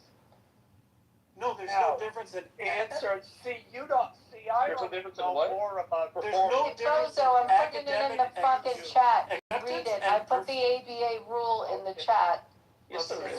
Let's see Mr. this. Educator. No, you didn't put a link here. You just I- put, I actually this is did. not a You're link. such a- This is not a link, Abby. I'm still Because This is people not a don't link. click on links. I'm So I'm still putting waiting. Why the would I content believe of what you it. put in the chat? I give Why up. would I believe this? You know what? just said Because you're- training must occur at the start of the law program. That I put 303. Typically It's during right down in orientation. ABA standard 303 subsection C. What does this have to? You didn't put It's that in in chat. every law school. You know what? It's also in judge colleges. The judges have to Let's study find it now. Let's find it. ABA. Let's Joe? look at this. ABA standard 303C. Let's look at this. Yeah. ABA. And while you're doing Standard. that, you can tell me what lived experience means in relation to critical race theory and what the phrase. You "am don't I even know what crazy?" critical race theory is. Shut the Yeah. fuck up. Do you know what I'm asking you? You're not asking anything. You're just talking. I just asked. What are you asking? Okay, Ask let's a ask question. the rest of the group. The rest of the group, do you understand the question I asked Joe? Here's ABA Standard 303C. A law school shall provide education to law students on bias, cross-cultural competency, and racism at the start of the program of legal education, and at least once again before graduation. For Bingo, students, it's exactly what I said, in the beginning of law school and at the end of law school. It's now, it not only is it taught in the law schools, it's taught to the judges, in the judges' training and judges' colleges. Don't you understand why? Yeah, do I understand why? It's the absolute takeover of our American legal system. It's the takeover of our fucking legal system. No, it's because law It is is unbiased. absolutely Wait, destroyed. if you don't It agree is with that, Abby, destroyed are you new saying law young is lawyers biased? Are coming you in saying refusing law now has to to be work. biased? Joe, Abby, are you saying law has to be biased because 303C says the Critical law race school shall theory provide is education biased. law Critical on race I'll bias? be theory happy is with our biased. canons of ethics that we've had and our rules of Joe ethics. has We don't need this. Should law be biased or unbiased? This has Yeah, I nothing to said, do with I'll that. say a couple things Critical here. race theory is biased. All right, real quick here, Joe. First, you said, show me where it's taught in any type of education level ever. Abby showed it to you, and you go, do you know why it's taught though? So first you said show me. Then when she does show you, you're like, well, yeah, but do you know why? And then back to the DEI thing, Joe. Real quick, you said in your company, you said you have a DEI initiative in your hiring practices of your company, but you guys, you're in your DEI initiative. There's no such thing as any type of discriminatory hiring practices. Well, then, Joe, I would ask you, then I don't have those. what's the purpose of DEI why would you even need it if you're just hiring on merit alone? There is no, if any one of you can prove to me that DEI supersedes merit, Asking him that question, that's what I was. if any one of you He can asked prove a to me, question, which was a great question. Joe, this is okay. So real quick, Joe. bro, I have hired. No, bro, nothing, man. Because you're being disingenuous right now. Abby just brought up the case, and this is where you're ignorant because you don't know something. You're arguing. Abby brought up a very valid point about the Asian discrimination in Harvard, and that was a huge case. So instead of just arguing back and forth, and you admitted you didn't read up on that, and that's an excellent fucking point. Look it up real quick, and you'll see that explains your answer. It went to court, bro. It was a huge fucking court case. It was a huge fucking lawsuit and they had the numbers and they had the stats to show that they were discriminating against Asian students just to admit other races to be able to fit a certain racial quota. That these Asian students were getting denied even though they were scoring the highest. They were still getting denied and letting other races who scored extremely lower than them be able to enter Harvard. Joe, Sandra Day O'Connor, 25 years ago, longer now, in very famous opinion, dealing with affirmative action. When they determined that affirmative action would be legal, they gave it a shelf life of 25 years. And they felt that whatever correction would happen, it will be, at that point, finished and obsolete and need to be reversed. And when the Harvard case, it was Harvard, it was also Chapel Hill, North Carolina, both cases were consolidated. And they saw the level of discrimination, and the Asian community specifically were not getting fair admissions. And when you see the numbers of acceptance. That's the opposite of DEI, isn't it? May I finish? No, that is. Aren't you guys claiming? I'm not finished. Yes, you are. You're done. No, aren't you no, claiming no, no, DEI no, is? no, no, Aren't you claiming DEI is hiring? Hold on, retarded nigga. No, she's not done. Wait till she finishes and then you can respond. I wasn't finished. Did he leave? How cool does Joe feel to call me N-word? Feels so cool. Did he leave? Yeah, He left. Oh, this was. It's very frustrating when you talk to someone like, and this is the guy teaching students in a classroom. Think about that. Yeah. And that's what is both tragic and horrifying, is that you have educators like that. And we've seen YouTube videos of them where they really feel self-righteous about what they're teaching and what they're doing and what they're teaching the kids. He made a statement, CRT is not being taught in any high-level education. I then say it's in the law schools. He says, I don't believe you, prove it. So then I put in where it shows that it's mandatory. He goes, I don't believe that's a rule. I have to see the rule. Then I put the actual lesson plan and the rule in the chat, and it still isn't enough. No, then he goes, yeah, but you know why that is? Yeah. Right, which is basically an admission, right? Right. Fuck. It's called sea lioning, folks. People like that will never, ever, ever concede a point. Their purpose is not to actually have a conversation. It's just to get people frustrated. That's it. But in his particular case, I think it's the better rule is you can never, Upton Sinclair, who was a progressive, you can never get a man to understand you when his income depends on not understanding you. He spent 20, no, it is so true. Right, you can't fix racism, they'd be out of business. Right. Yeah, in my version is you can never get a man to understand you when his self-esteem or ego depends on not understanding you. He spent however many years as a teacher. He made his money teaching this crap to students. He is never, ever, ever, ever going to change his mind. I had teachers like that. Yeah. I wanted to talk to him about the civil rights part. He said, he's like, my favorite part of American history was the civil rights era. I was like, well, I hope he's thanking Republicans for all of that. Because without the Republicans, it doesn't get passed. The Democrats had more than enough senators in the fucking, more than they had, I think they had like 78 senators, and only 40 of them wanted to vote for it. But because you need 60, the Republicans voted for it unanimously. All the Republicans voted for it. And now the Democrats, only like half of them voted for it. And it doesn't get passed without Republicans. When the South went red is when the South stopped being racist. That's what people don't get about this. The Democrats are the most racist fucking political party of all time. It's not even close. It's not even close. They're the most racist people on the fucking planet. I mean, that guy Joe will look you square in your eyes and tell you that black people aren't as capable as white people. That's what he'll tell you. Fucking scumbag. It's insane. It's insane. Oh, yeah. I should go back to bed. That's fucking stupid. I was gonna say, Alan, too, it's just not on YouTube videos, bro. Like, this shit's happening in real life. I've experienced with my kids in these fucking schools with these fucked up ass motherfuckers like Joe running the school. My son's assistant principal in high school, exactly like that motherfucker, man. Oh yeah, I know. And you know, I remember too. This kid is playing football. He's on the team, and the mother comes up and starts yelling at the coach because she felt he was too harsh. He's like, I'm trying to teach these boys discipline, etc. Oh, she wouldn't have it. That's the Actually, problem, that Alan. doesn't relate, but it came to mind.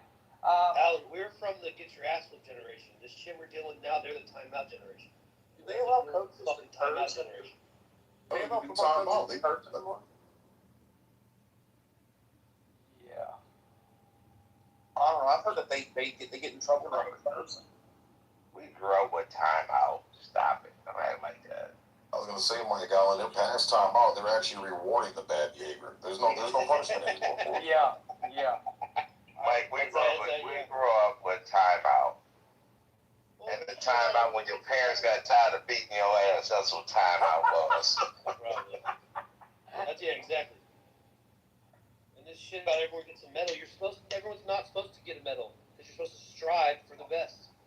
If everyone gets a fucking medal, then it's irrelevant. You're supposed to fucking have heartbreak by not winning the medal. You're supposed to want to be better the next season. You're supposed to want to get better. That's how it works. Yeah. You want your fucking teammates to be better. That's why when we were in the World Series, at the end when the team wins the championship, they always the losing team in the World Series stays in the dugout and watches the celebration because they want that burned to their fucking head. They want to watch the celebration because then they fucking know that that's what they want to be doing next time. You're supposed to feel heartbreak. You're supposed to be feeling lost. You're supposed to want to get better. You know, the problem is I call it the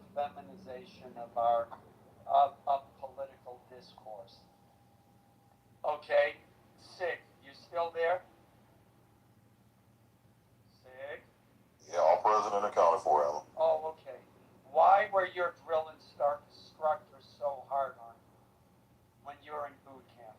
Because they were racist. It was white supremacy, Alan. That's what. Oh, I'm sorry.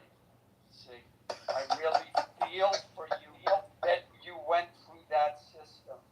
And, clearly black people are not as capable as going through boot camp as white people. And it was terrible that they subjected to that. No, I remember, the actor who played in Full Metal Jacket, he said, which I saw in an interview, he said, during Vietnam, we used to look at the killed in action. Well, I forget the name of the reports, but who was killed in action. And they really felt like it was their responsibility, and they were responsible for the soldiers that they had gone through their boot camp and had been killed. They weren't doing that. They were doing that to keep you alive. Would you agree with that? That's exactly the strategy. It's to. Yeah.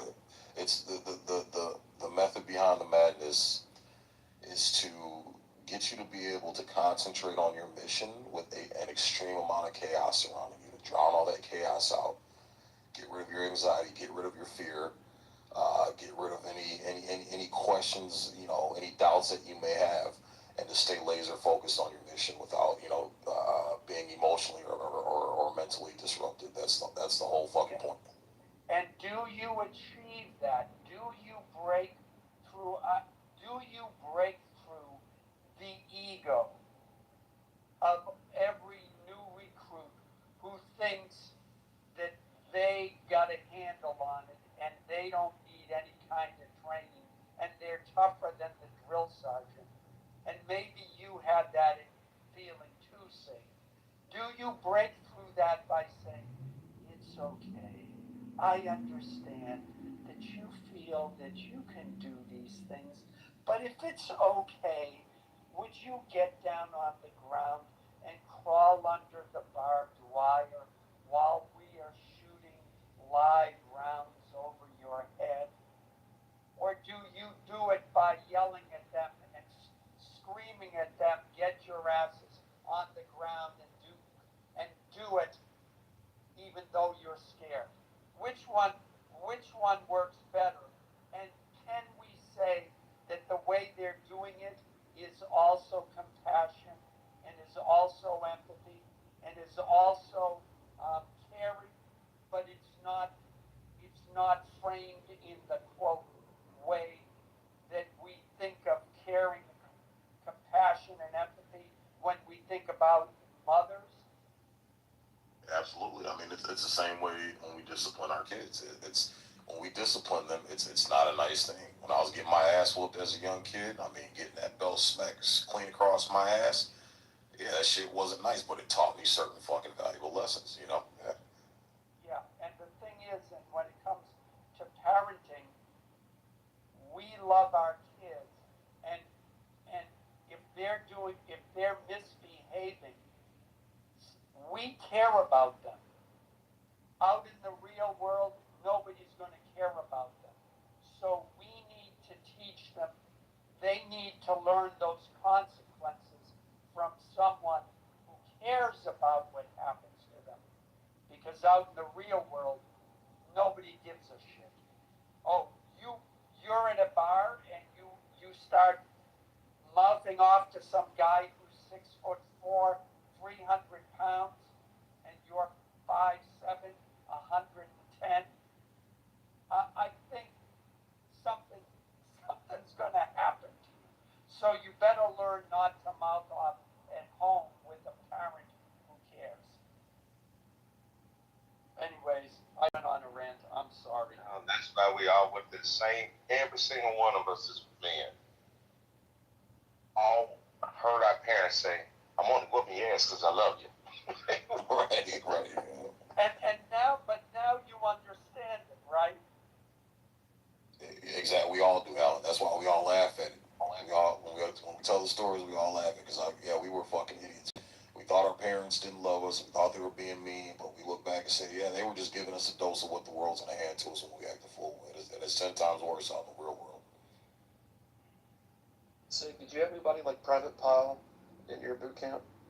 Yeah, absolutely, man. It was Recruit Grover. Yeah, that nigga was a fucking retard, bro. But he was funny as shit. We were on the quarter deck getting IT. And IT is intensive training, so whenever you fuck up, they make you do a shit ton of exercise for like 2 hours straight, bro. It's like jumping jacks, mountain climbers, push-ups, fucking sit-ups, and it's like, you know, it's quick intervals, man. You know, they'll tell you to do something for 5 seconds. You know, it's like sit-ups, and then you drop down, you start doing sit-ups. All right, mountain climbers. And then you start doing mountain climbers. Okay, jumping jacks. You know, and they're just, dude, it's the most fucking painful goddamn exercise routine you'll ever experience in your life. Well, we were doing mountain climbers, and this goofy motherfucker, and we were there for him because we were cleaning rifles, and he kept fucking up and not being able to get his rifle put together in time. And so the drill instructor's getting fucking pissed off at him. So he ends up sending about 5 of us up to the quarter deck. I was a squad leader, so anytime one of my guys fucked up, I had to be there getting slaughtered with him. And so we're doing mountain climbers, and all of a sudden he just stops, and the drill instructor starts screaming and yelling in his face, "Who the fuck told you to stop? You know, you keep fucking going." And this retarded motherfucker yelled out, oh, the drill instructor was like, "Who the fuck told you to stop? Why did you stop? Why did you stop doing my mountain climbers? Do my fucking mountain climbers." And his response was, "Sir, this recruit has reached the top of the mountain, sir." And everybody started fucking laughing, even the drill instructors, bro. They couldn't even hold their fucking bearing because the motherfucker was just so retarded, dude. But yeah. Did he make it through? Oh yeah, he made it through. Yeah, he was one of these dumb, like, Idaho corn-fed motherfuckers, man. Motherfucker was strong as an ox, man. He's one of them, like, farm boys or whatever, man, white boy. And he was just dumb as shit. But that nigga had dumb straight. Like, that motherfucker was rock solid, bro. He could pick up 2 motherfuckers over his shoulder. He was literally like a Forrest Gump, man. You know, just dumb as shit. Good guy, heart was in the right place, but he was just dumb as fuck, man. Y'all know a fun fact about Full Metal Jacket? Like, dude, Arlie Ermey, the dude who played the drill instructor. So he was a real drill instructor. But he was consulted on the movie, and the drill instructor they hired was just not right. Like, Arlie Ermey, the way he got the job is he went to the director's office. I think it was Coppola. I could have was it Kubrick? No, it was Coppola, right? No, it was Kubrick. It was Kubrick, sorry. So he goes into his office or whatever, and he yells at him for 40 straight minutes, like a drill instructor, and never repeats himself once. And Kubrick's like, "All right, you're hired." Like, that's how he got the job. Yeah, and then what they did is they recorded him doing all of that stuff, and then they had someone transcribe it, and then they took it and they picked the best lines out of it. So good. And See, I want to ask a question real quick. First of all, thank you for your service. I really appreciate it. But I wanted to ask this. I've heard that when you have a product and they're like, "Yeah, it's military grade," that should be like, that should let you know that it's like probably made of the worst shit possible. Is that true or no? No, it's like not true. Like military grade. It's like, actually that means it's not very good. No, it's not true, man. No, it's not true. I heard like, if it's military grade, it means military. They always use the cheapest shit to give to people. Nah, man, you gotta think, man, those rifles we were in boot camp training, and those M9 pistols we were using, things have been in service for over 30 years, bro. And they were still running strong. We're still using them for training, so, yeah, no. yeah, I mean, look, there were, I remember, what was his name? I forget the newscast. Peter Jennings, The Fleecing of America. They actually used to have on network news about the corruption and overspending in the government. But anyways, like in electronics, like you make a bunch of transistors, and then they go through and they'll test all of them, and the ones that test the best, those were the military grade. Then was the average group, and then there were the rejects. So, and they do that with ICs. Like, they don't just make one chip at a time. There'll be a huge on that whole disc, and then they'll pick and choose as to which one is the highest quality. And that's usually what's meant by military grade, from my understanding.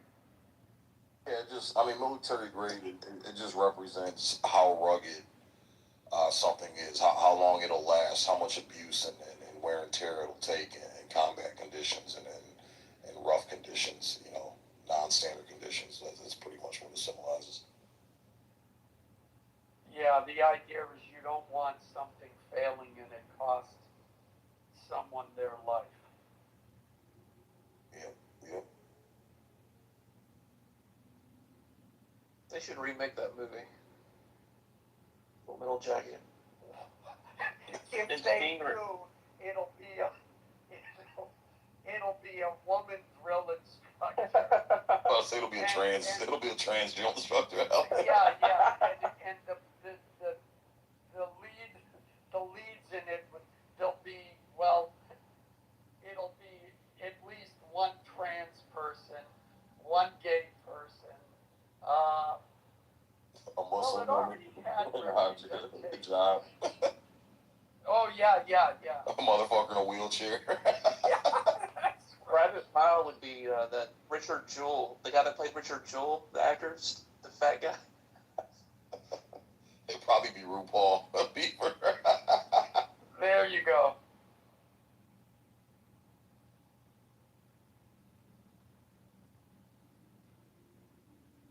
I still want to make the Harriet Tubman documentary with an all-white cast. Oh, Alan, have you seen the new Larry David show on HBO? No. Only one episode out so far, but he goes like through American history and reenacts like the Rosa Parks scene or. Oh, really? You need to watch it because people say you sound like Larry David. Oh, I know. Did you know that Black Panther in the comic books now is white? Did not know that. What's a good series is Wonder Man. Marvel came out with it, and it's a comedy, and it's basically Ben Kingsley is in it. He plays his character from, I think someone was saying, Iron Man 3, where he was an actor playing a terrorist. So the premise of the show is Wonder Man, he's an actor, and that's the connection between him and Ben Kingsley. But he's trying to hide his suit. At first he doesn't realize he has them, and then he's trying to hide them. But it's a really funny show.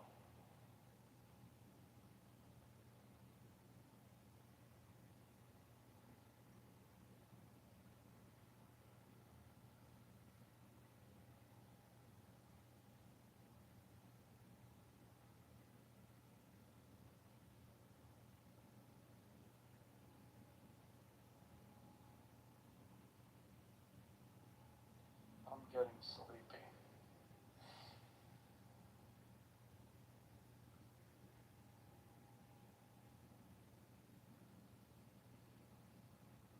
Us boomers, if we don't get 14 hours of sleep, we get very cranky. That's true, man. Oh, Jesus. Anyways, I'm gonna go. Hey, it's been good talking to you. What happened to you, Sig? Why are you on the app so much? Are they out of town? I'm out of town working, man. Yeah. Oh, okay. Yeah. All right. So I'll probably end up going off for another couple months here in a little bit. But yeah, I miss talking to you guys and having conversations, man. I don't hang out around a lot of people personally that I can have these conversations with. So there's a part of me that misses talking to you guys and having the back and forth.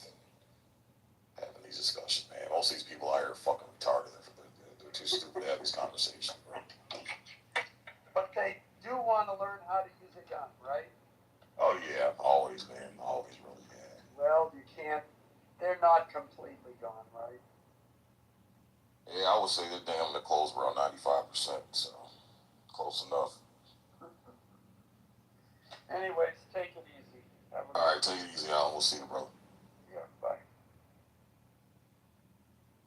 No, sick it is. Gun Injury Awareness Month. It's what? What the fuck was it? It was like pretty much self-inflicted gun wound awareness month. Oh, Jesus Christ. Another fucking made up goddamn awareness. It's like every day, every month, there's some weird fucking awareness, bro. Somebody just pulls out of their fucking ass, bro. This is stupid. I'm surprised you didn't get the fucking email. Nah, I don't want the email, nigga. Shit's in the fucking junk bin. I don't want that bullshit. I'm so tired of this shit, bro. It's overstimulating. Like, everybody's got a cause. Everybody, man, this is part of that stupid shit, man. Like, let's honor everything, fuck that shit, bro. Keep your little Firearm awareness. injury prevention. Oh, firearm injury, man. Get the fuck out of here. Okay, no, you know, fuck it. I'm fuck the awareness. If you're if you're that stupid where you don't know how to handle a gun and you off yourself, that's on you, nigga. It needed to happen. It needed to fucking happen. I was me and my wife were in DC this weekend, and we were at the Washington Mall. Checked out the Lincoln Memorial and the Washington Monument and stuff. And, so when you go down on the bottom, you remember Nick Sandman and the MAGA hat kid, the whole controversy a few years ago? Yeah. So that's the area. So there's always people down there protesting. They got signs and they got some type of fucking cause they're trying to bring awareness to. And we came across a mannequin with a white, like, wedding style dress on. And there were three feminists. They were three Afghani American feminists. And so there were a couple other people too that had signs. And, you know, so I'm trying to teach my wife, you know, the value of freedom of speech and diversity of thought and stuff. So I'm like, we're going to go to each one of these people that we see and we're going to ask them what their little display is about and what their message is. So we did that. We came across these three feminists and they were trying to bring awareness to how toxic the patriarchy was, and they were symbolizing the oppression of Afghani women. That they're not allowed to be educated, they're not allowed to get education, not allowed to drive, not allowed to have, you know, just basic rights, freedoms, and liberties. And that the Afghani men, the Taliban, that has control, has pretty much subjected women to having children and pretty much being submissive to men. That's their only purpose. So she was bringing awareness to this. And, you know, going on this fucking spiel about we need to end the patriarchy and all this fucking dumb, retarded shit she learned in college, more than likely. And so I asked her, I said, what happens after you reach the level of awareness? What's the next step? Okay, you get all these people aware, and you want to help these girls out in the Middle East, and you want to help them escape the oppression that they're currently living under the current regime. What's the next step? It was crickets, bro. She hadn't even thought past that. And you should have seen the look on my wife's face at how stupid this bitch is. How stupid this bitch was, right? My wife is sitting there like, yeah, what's the next step? She's like, oh, well, you know, we got to get people on board. And I said, well, how are you getting people on board? Well, hashtag this and hashtag. It was literally, her effort was typing, clicking on the fucking hashtags on fucking social media and shit. I said, well, what happens? I said, well, now, you know, I said, the next step, you have to meet with the motherfuckers who you have a problem with. What's your next step? What's that going to look like? You know, and it's like, it's all this awareness, bro, because it's so easy to click on the screen and type a hashtag that they're not even thinking about the fact that, hey, once we get the awareness, we got to meet the motherfucker that's oppressing us and have the conversation. I said, well, what if that motherfucker tells you to fuck off? He don't want to have a conversation. He's going to keep doing what the fuck he's going to do. I said, what's the next step? Because you just talked about ending the fucking patriarchy. Well, you need that patriarchy because you're not going to pick up a sword. You're not going to pick up a gun when this motherfucker tells you no and go fuck off to physically remove him out of power to get what the fuck you want. crickets, bro. Just, and it's like, okay, all this awareness for what, man? You're not gonna do shit about it. Shut the fuck up. It's funny. You're sitting there advocating for ending the fucking patriarchy.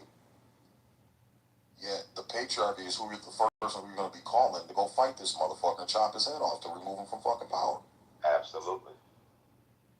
And it's funny because my wife, when she's sitting there talking about some end the patriarchy's toxic, and my wife's sitting there looking at this bitch like, you stupid bitch, we need the fucking patriarchy. Like, you bitch, this white marble walkway you're standing on and fucking protesting on, the patriarchy built that shit, you dumb hoe. It's fucking stupid, man. That's pretty fucking dumb. And that does make sense. It's like, okay, what do you do next? Right.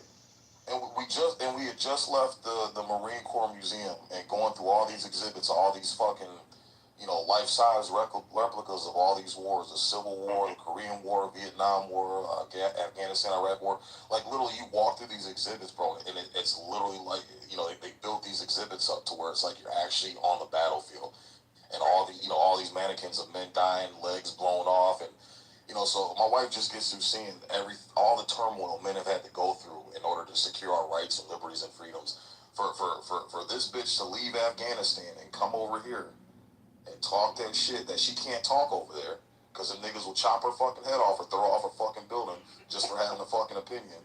But you bring your ass all the way across the pond to come hashtag this and hashtag that. I'm like, shut the fuck up, man. You look like a fucking retard. Fucking stupid, right? It makes zero sense to me. It's like, It makes no sense, bro. I'm like, my wife's fucking retarded, bro. But if she can point out how retarded you are, you gotta be like extra fucking retarded, bro. If she can see how retarded you are. Damn.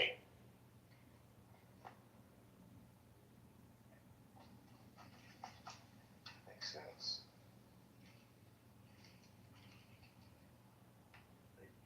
This is why you got niggas like that nigga that was in here. I mean, this nigga's like literally responsible for teaching our kids, man. And this is why you got the Carmelo Anthonys.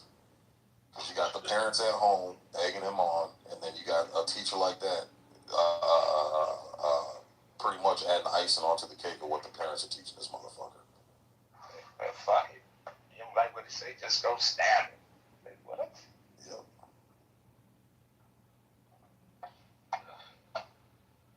If a white person tells you to leave, you don't have to leave because they're white.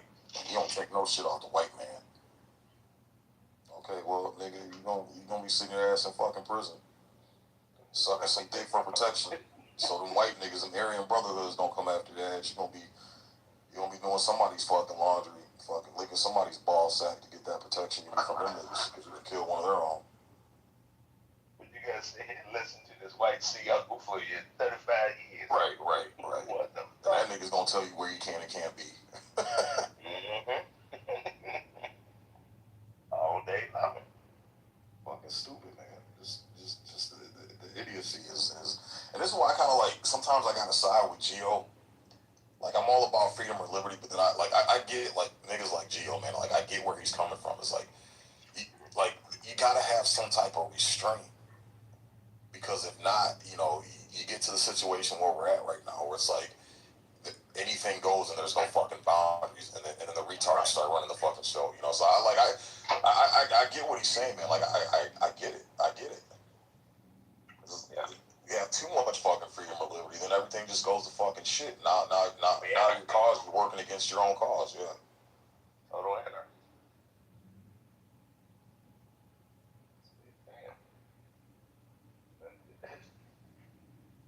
Just thinking about that.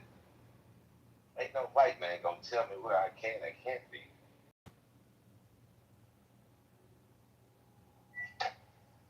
Get your black ass up and make your bed. And when they flip that damn bump, now you gotta clean up the white man's mess. Right.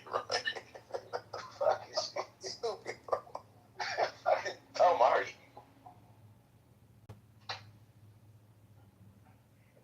Guess he showed him, huh? Wow, fucking dumb shit, bro. That white man get to tell you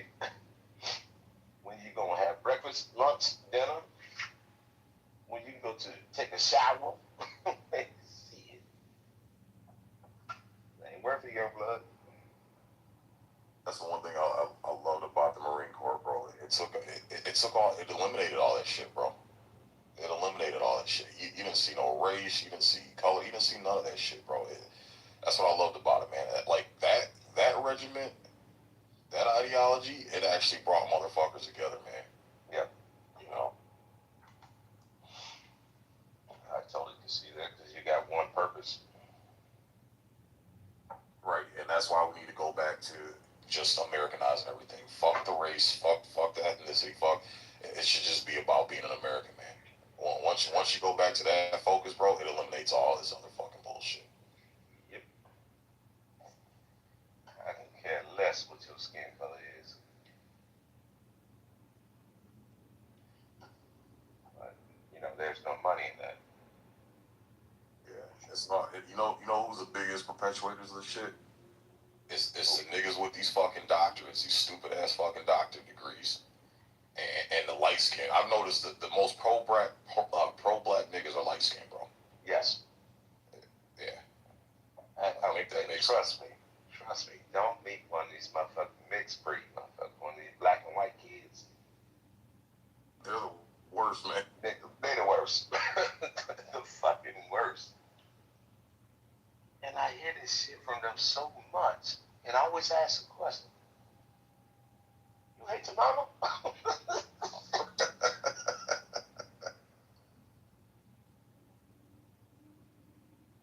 Like, I don't understand it. Yeah, I think a lot of these motherfuckers, man. I think it's lack of experience.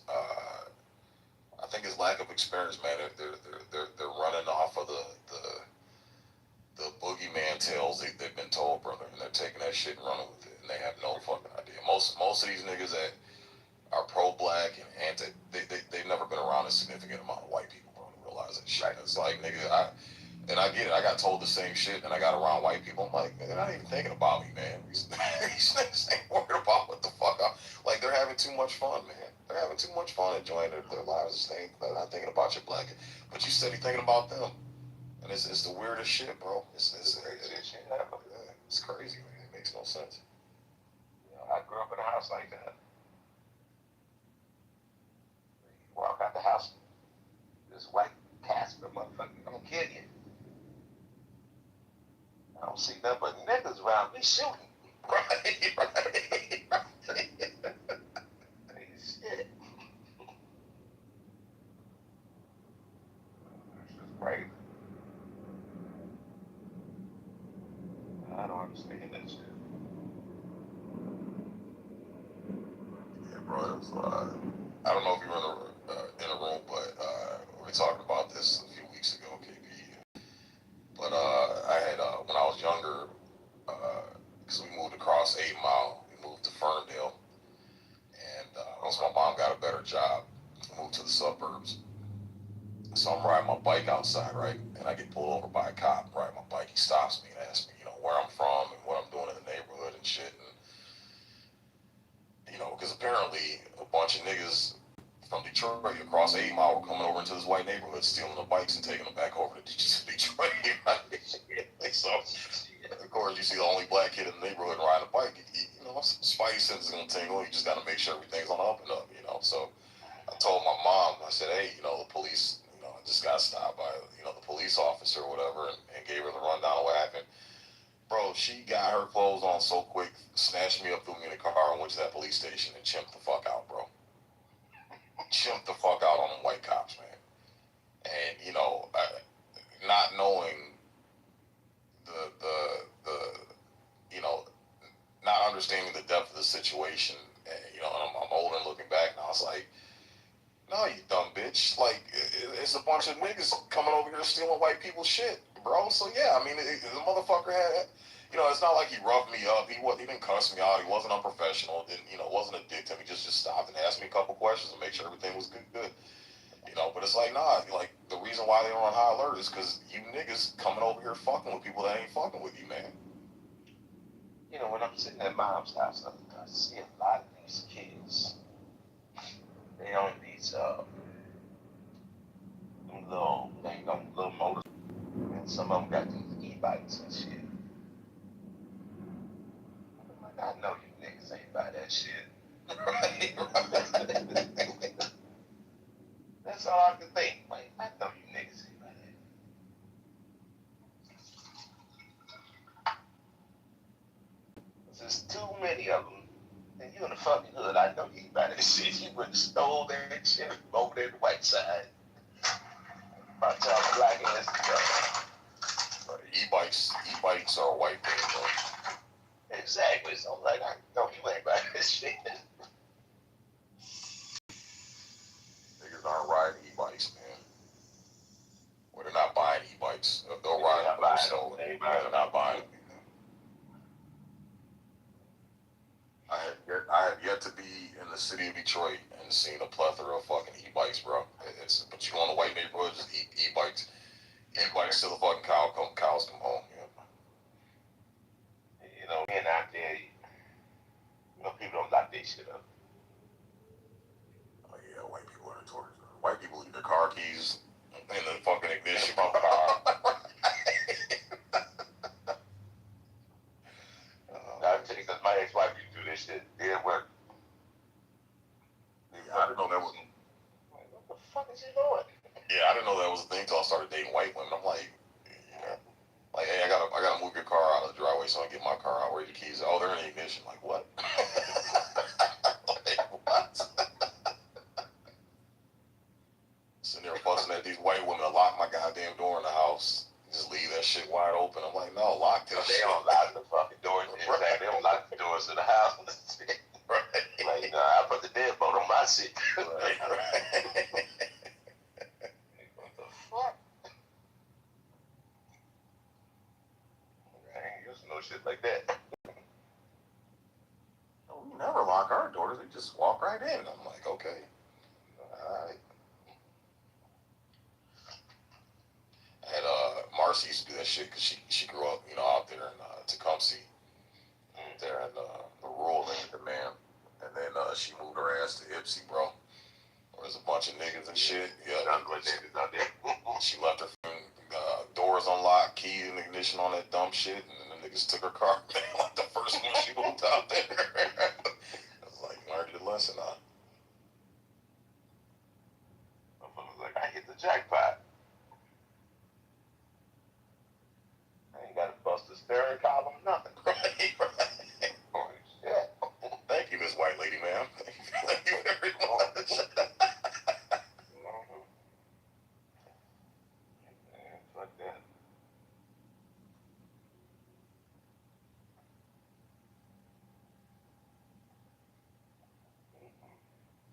What's going on, Doc? What's good, Jumpy? What's up, man? A long time no see, man.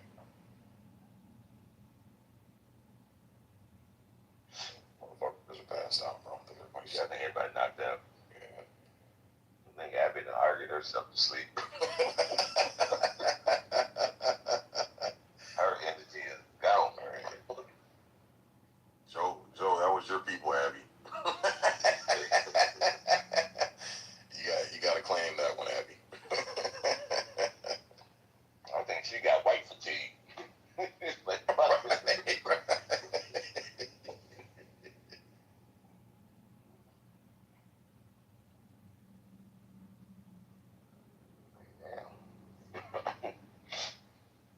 Jim Crow laws and the Civil War. I'm like, what the fuck is you talking about? Yeah, that's a history teacher, bro. Yeah. Yeah. That's crazy, man. That's like a mechanic not knowing what an alternator is, bro. That's crazy work, man. That's what put this gas in. Right. The gas thing.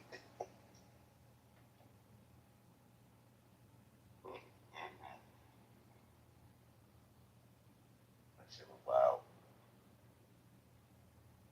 I don't know how you do it, brother.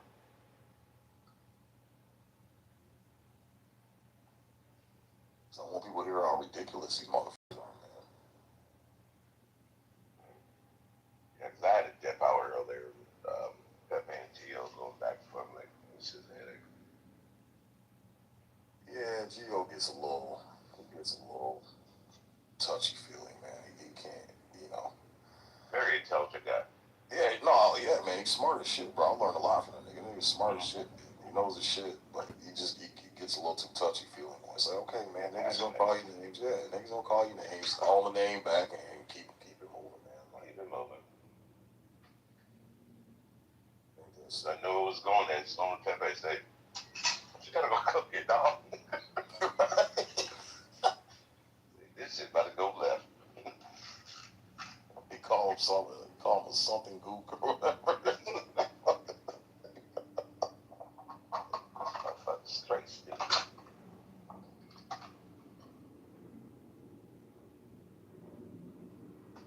Only Pepe.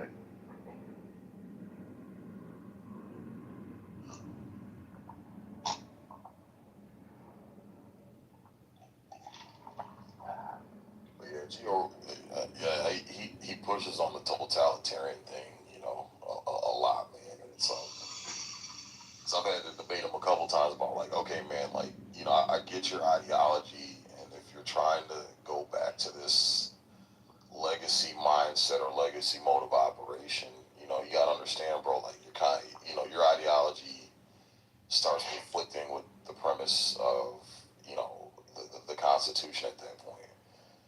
You know, it's like where can we find a happy balance of where we're keeping society in check so we sustain it, but we're not eroding the initial premise of what the founding fathers set up, you know? Yeah, I really haven't sat down and talked to him. Shit, it's been probably 5 years, really. Yeah, he did die for a little bit, man. Yeah, he was gone. And I just got tired of speaking about politics and shit. Oh, man.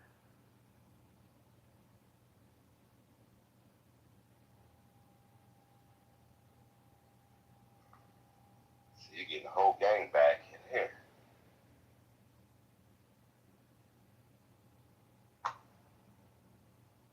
That's times I've seen some of these faces. There's a bunch of new people joining that, man. They must be promoting this shit somewhere, bro, because there's an influx of a lot of Africans I've noticed too, man. Shit ton of Africans. Yeah, well, it's about to go to shit. Yeah. Well, I'm already getting like every day I got like 5 fucking back channels, man. Hey, Sig, how are you? I got this great opportunity. I read your profile and we got a lot of like I got this business opportunity for you, you know. Man, yeah. Send me a cash app and I can get you $19K in about an hour on you know, you know, there's a bunch of niggas sitting in fucking Lagos, Nigeria, somewhere on some internet cafe. And the profile pictures are so fucking crazy, man. They're funny as hell. Just I've said the motherfucking cash outs for people I can't stand. There you go. right. There you go. Yo, somebody took Joe B's profile and took her picture. And so, hey, you know, I got this message and it said Joe, everything was like exactly the same. And then I started messaging back because I really thought it was Joe. And, you know, I'm like, hey, how's it going? You know, long time no see, all's well, whatever. And then I got hey, I got a business opportunity, you know, to make $90K. And I'm like, oh, this ain't fucking Joe. I'm like, this ain't Joe B. Yeah, you know, well, with Joe, you know, she gonna text or call. She gonna text you and call you. Yeah, I got a couple of them. I'm like, damn, I didn't talk to you forever. I really never talked to you. You want to make $9,000 overnight? No, dude.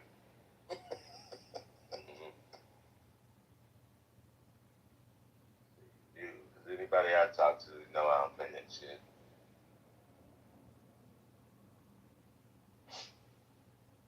Just send me the 9,000. How about that?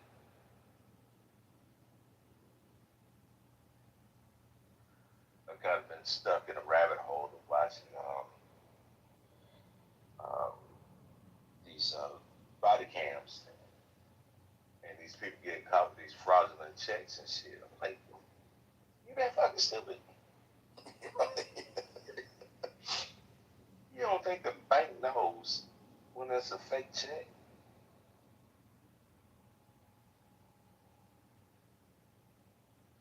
It's so funny watching them lie, trying to lie through it when they're getting interrogated. Oh, dude, it's fucking like the shit they make up. I saw this one black chick. She said she met some chick at some lounge, and because they were asking her where she got the checks from, and she said that she met some chick at some like hookah lounge or some shit, and then she said, hey, you know, I think I saw that one. yeah, like they were like in some back alley behind a dumpster, but she didn't know the location, and I'm just like, oh my, I'm like, just shut the fuck up, bro. You sound a liar. Right. I'm like, you sound so fucking retarded, bro. Damn, did you not understand the first line of Miranda, motherfucker? Shut up. Right, shut up. It's like, okay, so you just thought it's normal to meet some stranger you've never met in life before, and they tell you, hey, I got some checks behind a dumpster in a dark alley. You just go to this dark alley, pick up these checks, and decide, I'm like, come on, bro, get the fuck out of here, man. My first question is, why don't you go cash them? Shit. Right, right. Shit. When they come out with this damn counterfeit money and try to deposit this shit, you know they run money. Like, come on. Right. I saw this young black chick, and she had the lace front edges, the eyelashes, the tattoos, and like some shirt, with some ghetto slogan like "Get Money" or some bullshit like that on her shirt. Just they already watching you. Right, typical booger. She decides to go into a Range Rover dealership with a fake ID, and it's like some like ultra white woman's name she's trying to use. Like Beverly something. Like, bitch, you're like 19 years old. You're a ghetto black chick. Your name is not fucking Beverly. Yeah. I ain't never met a Beverly under 45. Right, exactly. And it's like, you thought you were really gonna pull this off, man. People are fucking retarded, bro. You might as well say your name, Mary. Fuck it. That's it. Betty White. Exactly. Trying to get this Range Rover. Man. Yeah, but when you ever get a chance to look at that video I sent, it goes directly to your point of yesterday. Directly to your point of your own. Yeah, I'm gonna check it out so we get off of here, man. Check this shit out. Yeah, bro. My faith in humanity is gone now. It's just gone, bro. Yeah. I talk to a lot of stupid motherfuckers, man. I'm just like, these people I come in contact with I'm just like, God damn, man, it's just so fucking retarded, bro. People are stupid. You know, it's horrible. And I'm sitting out here, outside, and I had an app on last night. It was in the room and stuff. And I plugged it up to the speaker. And Mom came out and sat down.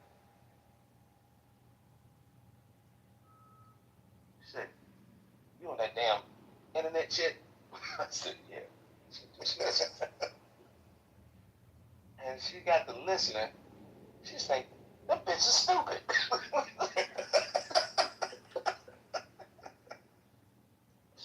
there you go. That's how it is. My wife does the same thing, man. I have the Clubhouse on and shit, and she'll hear some retarded. She's like, what? She's like, what's wrong? I was like, that's so dumb. That's so dumb.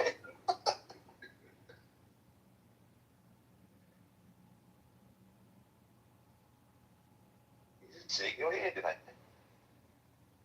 Can't believe it. Go ahead.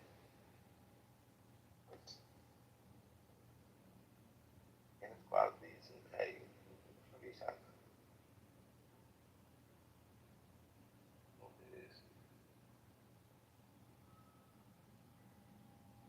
Yeah, that should be cracking me up, man. But she's been listening like the last few times. She's like, people, that's stupid. Yep. Yep. Short answer, yes.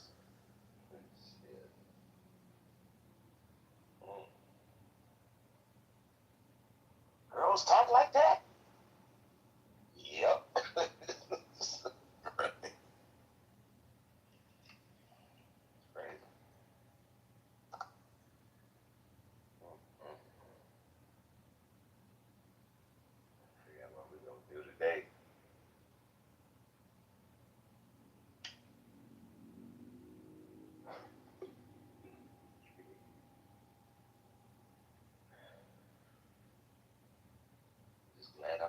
that's cool.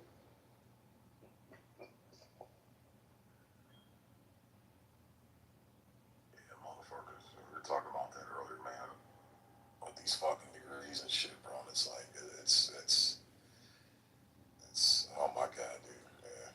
Schools. Yeah, it's a waste of money, bro. It's a fucking joke, man. It's a fucking joke. We got too many motherfuckers out here with certificates and fucking degrees that don't fucking deserve it, man. Yeah. And then, I was gonna say, and then they get these certs, they get this paperwork, bro, and the fucking ego, bro. Like, Oh yeah. oh my god, bro.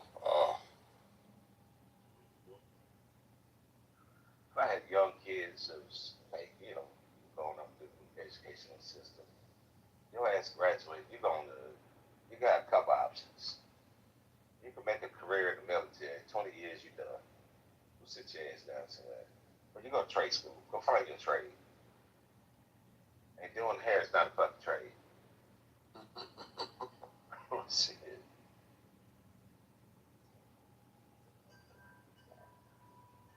You can save a hell of a lot of money going to become a plumber, HVAC, or whatever you're going to do. But don't come look at me and tell me I want to be a sociologist. I might punch you in the face. I'm saying too loud. Pepe's got a sociology degree. I know.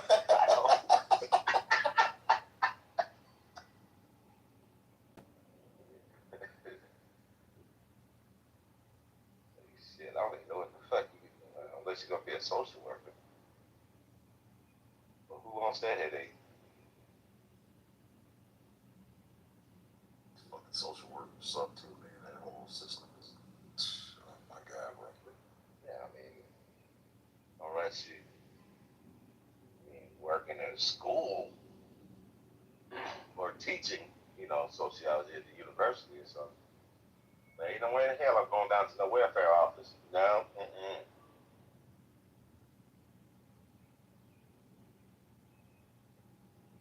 Shit, I get tired of smelling goddamn cocoa butter all day. Yeah, you going to the welfare office, man. It's a bunch of overweight black women, single women with fucking weaves and all shaped all funny, and sitting on their fat asses all day, not doing shit. Shit like a bag of dirty laundry and shit. And complaining they can't buy Coca-Cola no more and they SNAP benefits. I don't hear that shit. Don't want to hear that shit.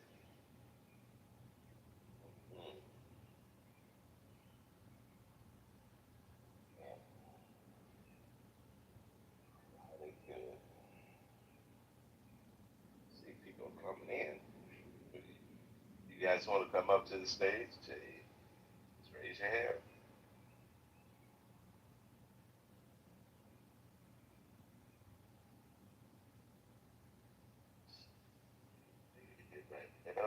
Like that. Yeah, I guess I might as well turn it on in too then. Yeah, I'm gonna go ahead and shut it down, bro. But, all right, I catch up.